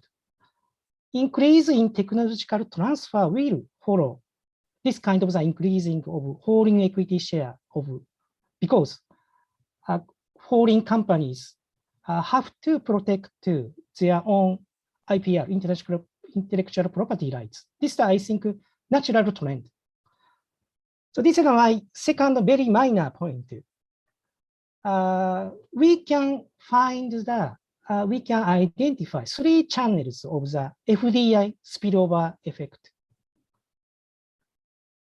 If I understand that, how is the performance of the factory eye, this one, factory eye. How this factory eye is affected by the inflow of the FDI. 3 channels. One channel is this is a horizontal effect. Factory I belonging to the some specific industry. FDI entered into the same industry. So this is a horizontal effect of the FDI. Second channel is another channel. Factory I supplied assembler companies, X industry, Y industry, Z industry. This factory I supply some parts and components, these kind of the factories.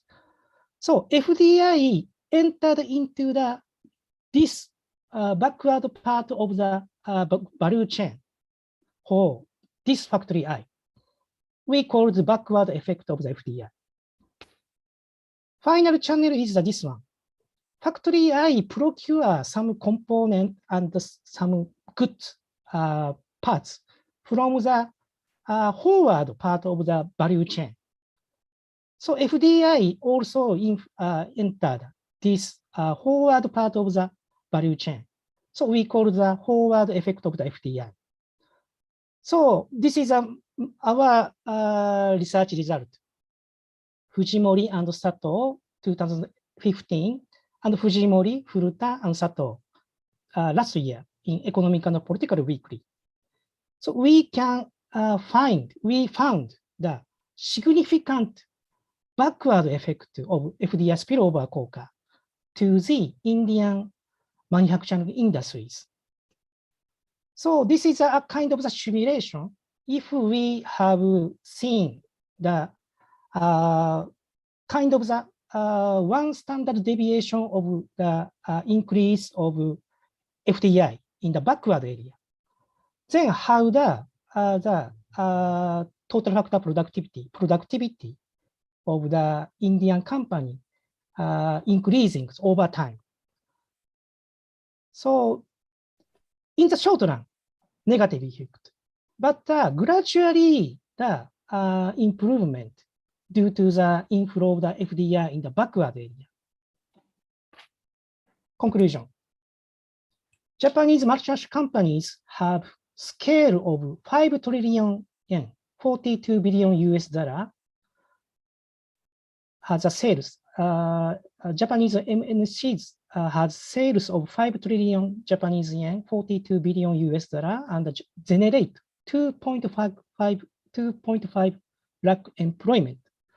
Since 2003, trade balance has been in surplus, now reaching 736 billion yen, 62 million US dollar. They have increased their shareholdings to over 80%, while moderately increasing the R&D expenditure. According to the implication drawn from our research on FDI spillover effect, Japanese multinational companies, especially Suzuki and Honda as OEM manufacturers, seem to have a tremendous positive impact on the productivity of Indian auto component industries. Japanese MNC will have both quantitative and qualitative contribution for enhancing Make in India as well as self-reliant India. This time, I'm very happy to see this one. I regard the Japan's investment commitment of 5 trillion yen to India for next 5 years as appropriate plan for developing capability of its Indian industry. So thank you very much. Thank you, Takahiro-san. And you've done well on time. So I'd request Nisha to take the cue and stick to a similar abridged presentation. Over to you, Nisha.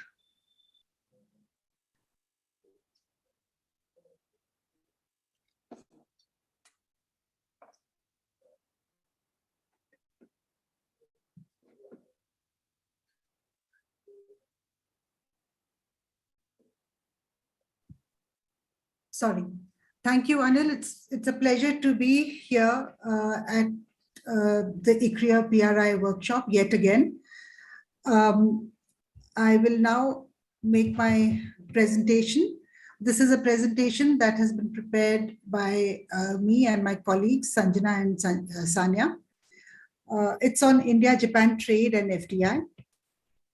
Now, if we look at total trade between India and Japan, we can see since CEPA was signed in 2011, trade has really fluctuated quite a bit with no discerning trend in the last 10 years. What is also quite noticeable is the large trade deficit that India has had with Japan over the last few years. And this has been a matter of concern for India. Also, if we look at bilateral exports and imports in each country's export and import trade, their share with the world was higher for India than for Japan. Now, the remaining presentation will focus on the following issues. One is how can India increase its market access into Japan? Basically, India has actually always followed a defensive approach when it's come to trade negotiations, in the sense that we've always been concerned about how we can address the tariffs that are being imposed by partner countries. We have never had an offensive approach to see how India can actually increase its market access. And so we thought it would be a good idea to actually focus on this aspect of India-Japan bilateral trade. The next issue that we want to look at is how can Japan increase its FDI inflows to strengthen the trade FDI linkages. Also, we would like to focus on how can new supply chains be forged for greater supply chain resilience? As we all know, supply chain resilience is the new buzzword. Now, if we look at India's exports, current exports, this is for 2020, we find that the major commodities at the two-digit level are organic chemicals, fish, mineral fuels, precious stones, and machinery. And what is noticeable is that while the share has increased for most of these major items since 2015, in mineral fuels, there has been a sharp reduction in our share of exports to Japan. At the 8-digit level, these are the items that were traded in 2020, with light oils being the largest item, followed by frozen shrimps, and then diamonds and other items. And now there is a large untapped export potential. And if we address barriers to trade in items that have a large export potential, it can help India improve its market access into Japan. And so we've tried to calculate the trade potential at a disaggregated level, or rather the export potential at a disaggregated level. And we've followed a very simple methodology. What we've tried to see is how we've taken the minimum of value of India's exports to the world and value of Japan's imports from the world. And we have subtracted India's current exports to Japan from this value, from the minimum value. And then what we've tried to do is applied another filter on the trade potential items to sift those items that are globally competitive. That is, those items which have a revealed comparative advantage greater than 1. So clearly, these are the items that would have a larger probability of getting market access into the Japanese market. So when we've tried to calculate the potential, we can see that pharmaceuticals has the largest export potential. There is still a lot of untapped potential in petroleum oils, in iron ore, aluminium, petroleum oils which are not light. And then we have jewelry, turbojets, meat, ready-made garments, and vehicles, small vehicles, basically. And what we see is that under the Japan-India CEPA, the tariff levels are very, very low, almost zero. But there are non-tariff measures, largely TBT and SPS measures, as we can see, which need to be addressed if we want to improve our market access into Japan. And so that's where our focus would have to be. Now, if you look at India's FDI inflows from Japan, we find that here again, it has fluctuated over the years. And the peak that we saw was in 2016. And since then, it has been fluctuating. If we look at the industry-wise or sector-wise FDI inflows, we can see that the largest FDI came into the automobile sector, followed by the services. There is also a large FDI inflow into drugs and pharmaceuticals, into metallurgical industries and telecommunications, and all of these account for 62% of FDI inflows into India. Now, Dr. Kumar also mentioned about the PLI scheme. Now, this scheme is in a number of sectors, and the scheme really aims to provide incentives to companies on incremental sales over the base year. The outlay is quite large, 1.8 lakh crores, and there is a total of 13 sectors that have been covered under the scheme. And the incentive is between 4 to 6%, and the incentive is largely given to basically offset any cost disadvantages that manufacturers might face while manufacturing in India.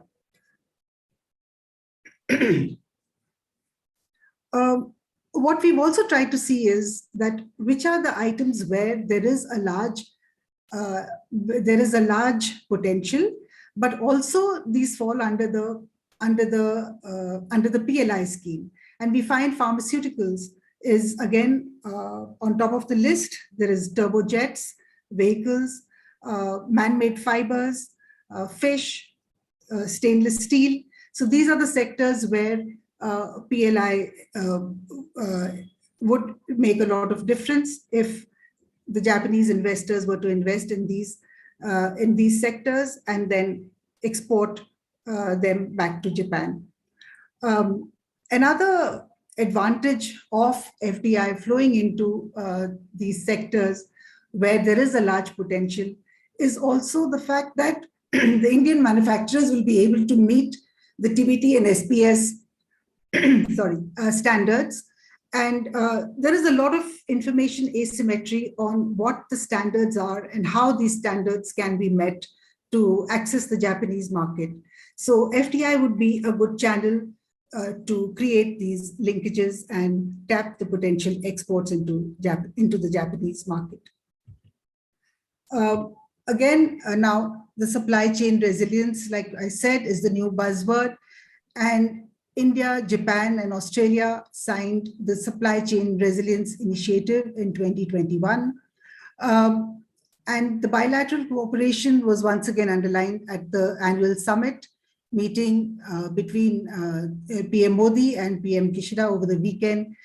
Now, India is currently out of RCEP, and without economic efficiency, the attempt to build any new supply chains would actually not happen. So the need of the hour really is to broaden the bilateral dialogue with India, Japan, and ASEAN.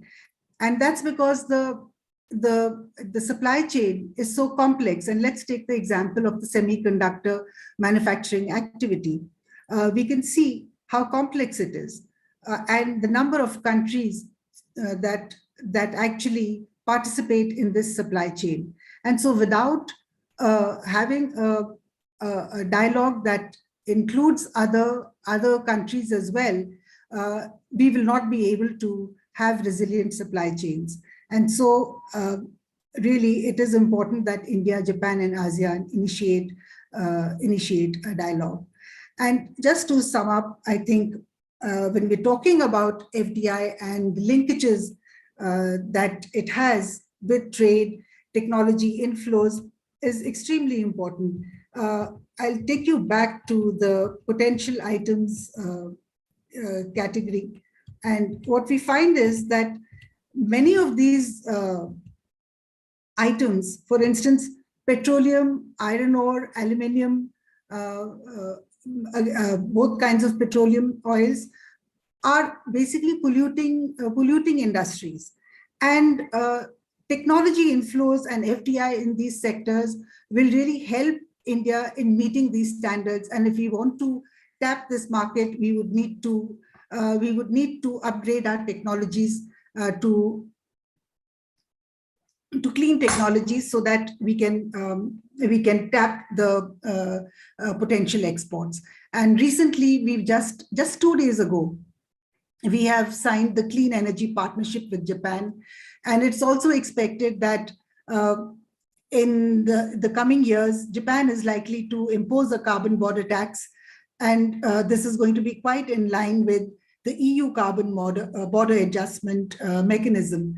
And to prepare ourselves for better access into the Japanese market, we would need larger FDI inflows, technology transfer, and preparedness to meet standards to enter the Japanese market.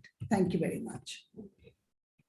Hey, thank you, Nisha. Thank you. Between Takahiro-san and you have set the context very well for our two discussants. Just a request to both our discussants. We have a hard stop in 15 minutes. So I'd request that you both apportion the time equally between the two of you. So without much ado, Ambassador Wadhwa, over to you. Thank you very much, Anil. I think you mentioned two things: the significance of the timing of this workshop. One, that it's on the heels of the visit by Prime Minister Kishida and our 14th summit, and of course, the 70th anniversary of our diplomatic relations.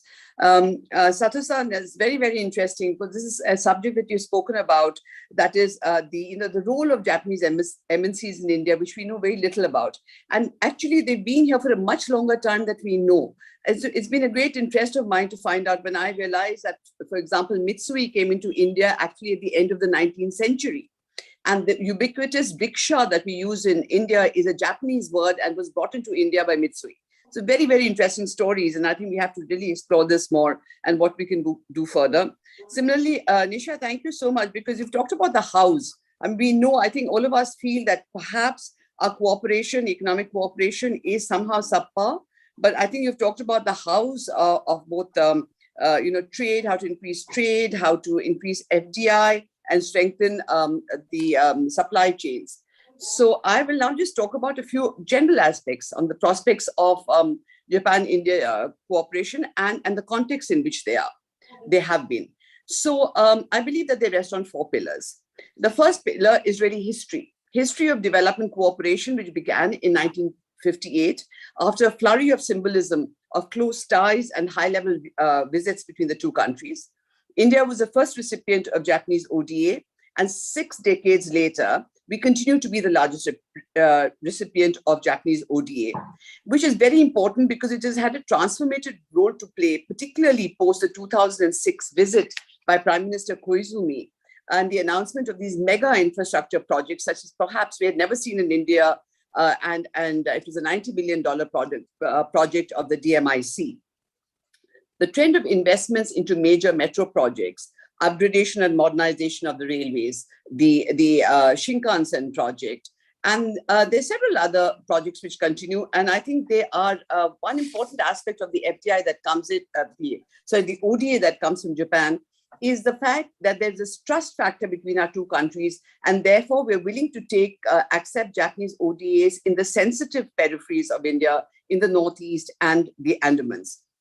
The second pillar, I would say, is the very oft-quoted, self-evident complementarities, which we keep talking about.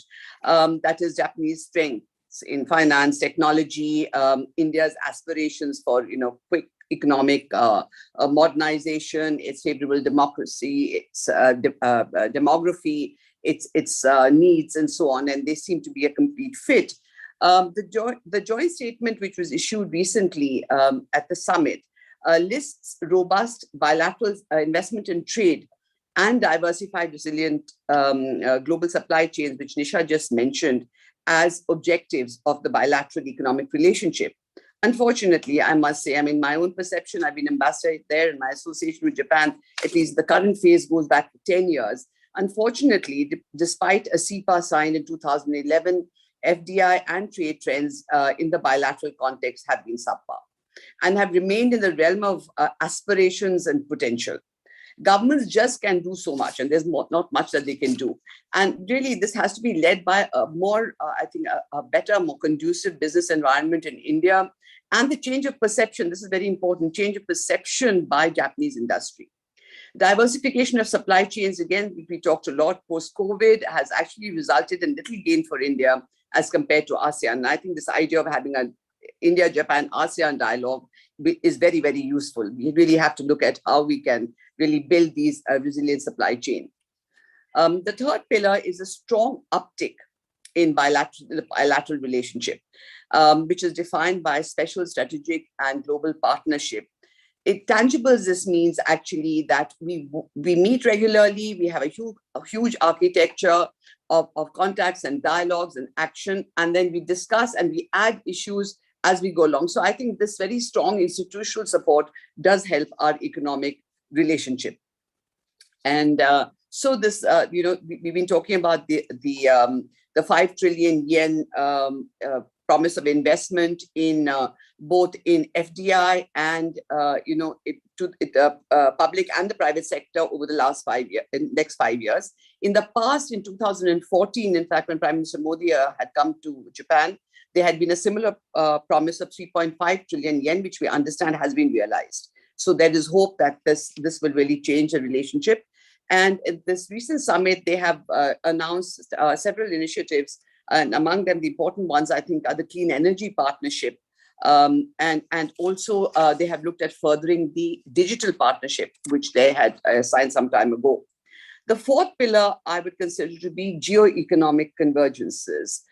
This current phase of our declared intent on both sides to deepen our economic relationship coincides, I think, with the churn also in China, coincides with the churn in China-Japan relations and a rising military and the economic heft of China in the wider Indo-Pacific region.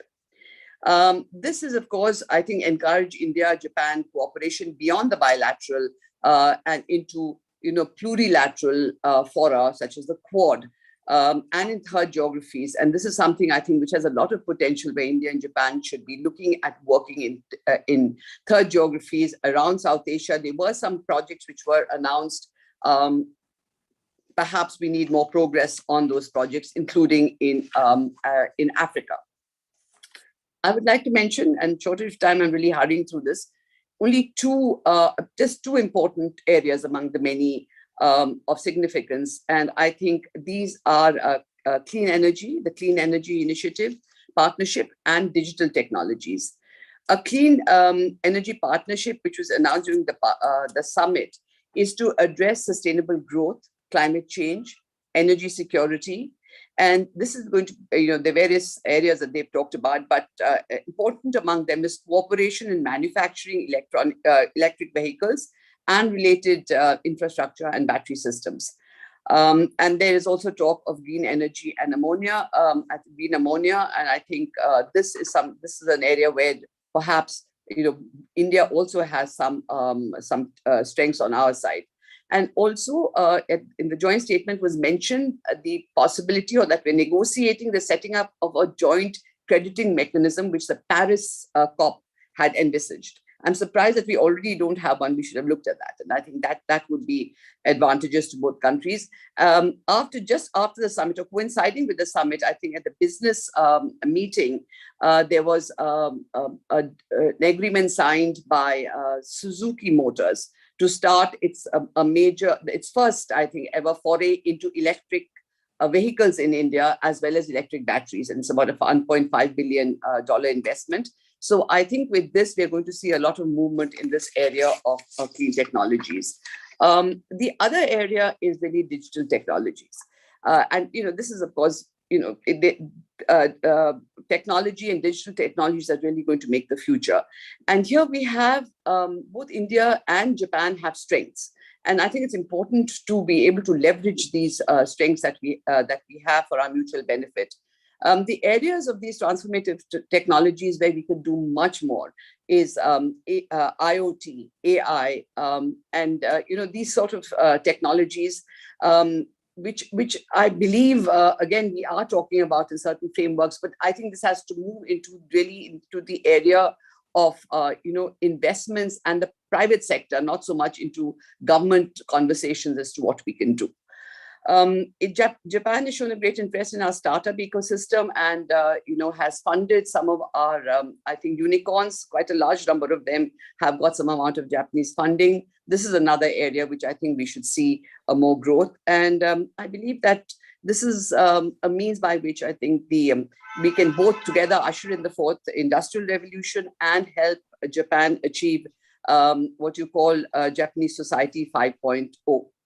So there are areas, for me, over these years, my whole feeling has been that there's intent, there's potential, and there's really a need to somehow put our foot on the accelerator and speed up what we can do together. Thank you. Thank you, Ambassador Wadhwa, for summing it up so well. And over to you, Masashi-san. Just a request, you have exactly 7.5 minutes. Sorry about that.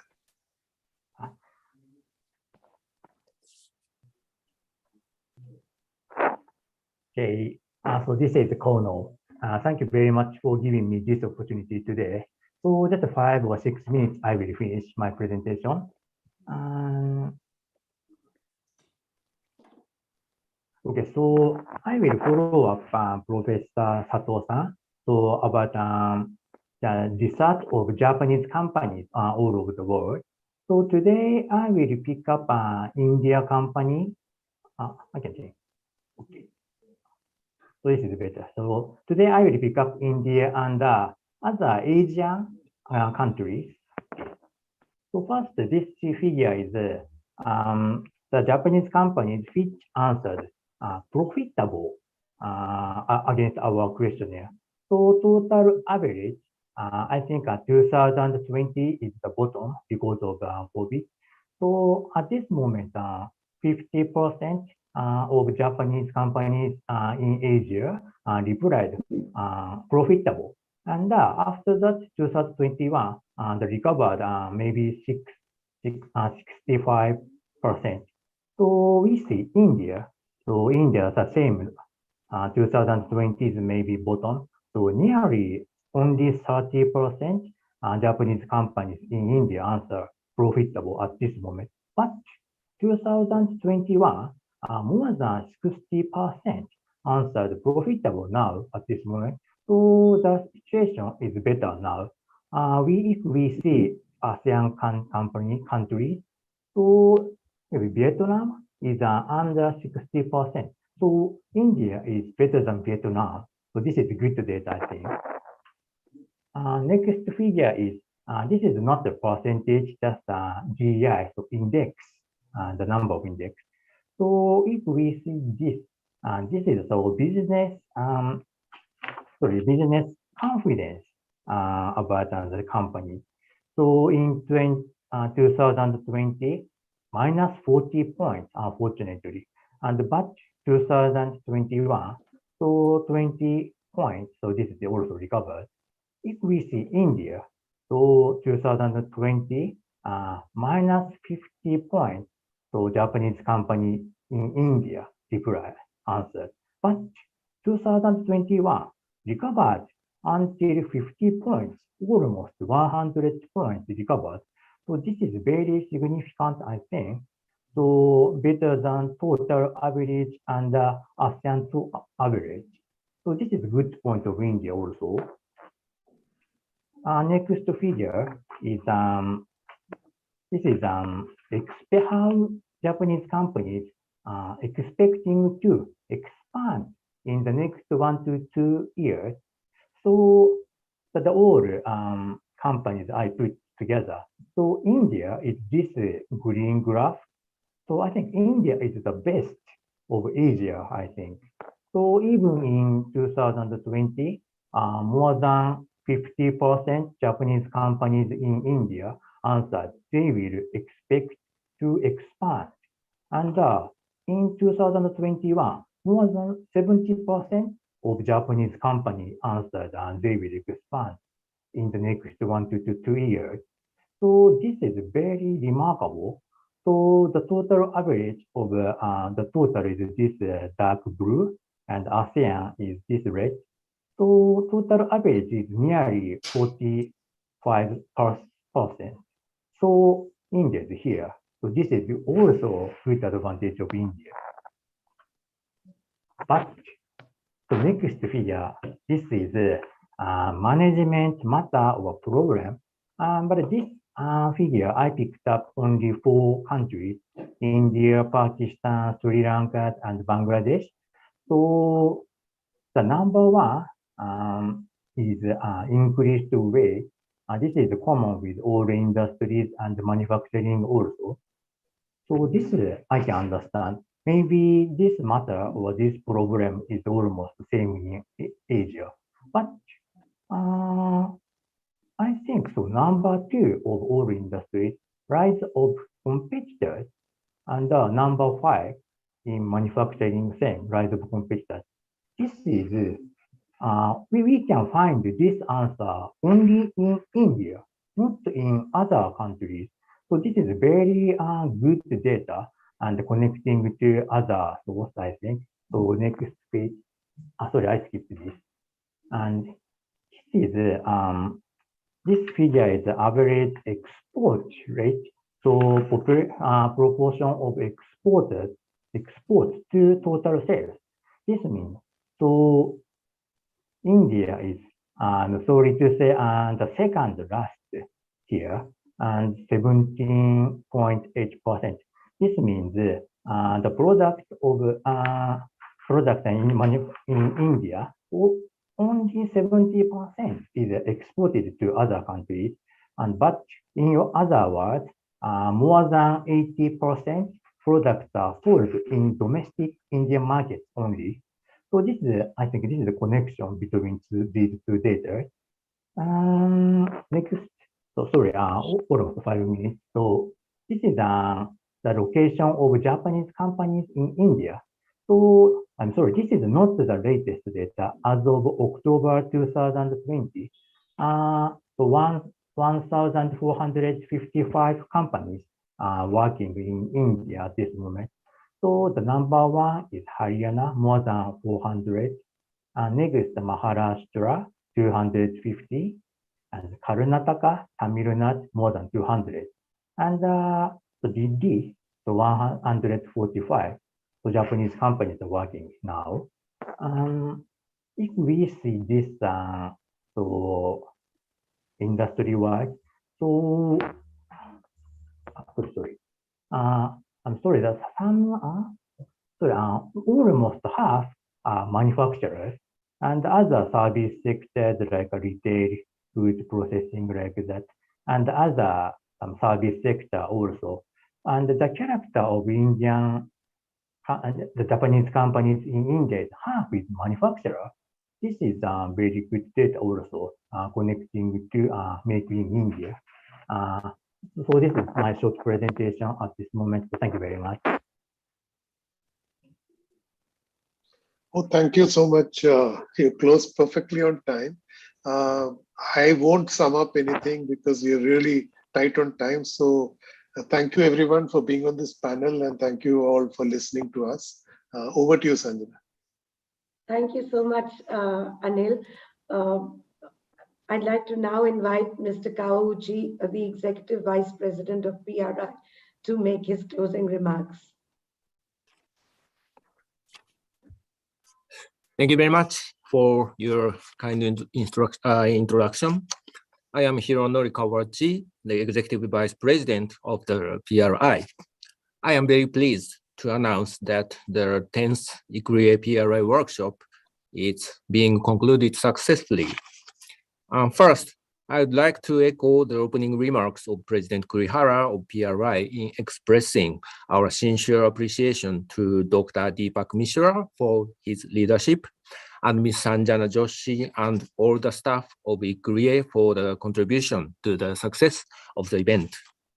Also, I would like to express my exceptional gratitude to Dr. RAJIV KUMAR, the distinguished speakers, discussants, and all other participants for the fruitful and insightful discussions today. I believe that this workshop has given us a lot of knowledge and implications through the timely and insightful discussions. I myself has learned a lot, and I am sure that all the participants has enjoyed the event. The PRI, the think tank of the Japanese Ministry of Finance, is conducting fundamental and comprehensive research on fiscal and economic issues. Also, we are sharing our views and experiences with our partners on various occasions. In this regard, today's workshop is one of the most important milestones of our mission. Again, I would like to thank all the participants for today's wonderful workshop, with the hope that our relationship will be enhanced in the coming years by continuing to tackle global challenges together. Please let me conclude my closing remarks. Thank you very much. Thank you, Mr. Kawamoto. It's my pleasant duty now to conclude this 10th ICRIER-PRI workshop. Of course, I'd like to start by thanking President KURIHARA and Dr. DEEPAK MISHRA, Chief Executive and Director of ICRIER, for mentoring the preparations for this dialogue so that we were able to gather all the eminent speakers and panelists today. Thank you so much, both of you. And of course, thank you so much, all the discussants and the speakers and the participants. As I said earlier, this is not just an event in itself. We are committed to continuing this dialogue even further. We will be putting up the presentations on our website, as also the recording of today's workshop. Please feel free to write to us with any queries or comments. We will definitely try to put you in touch with the panelist or speaker of your choice who you want to interact with further. And we hope we can have a more substantive discussion soon. But of course, we look forward to a more physical workshop next year. So thank you so much, everyone. And I conclude this function today. Thank you. Thank you very much. Thank you very much, Sanjana-san. Thank you very much. Dr. Mishra. Thank you very much.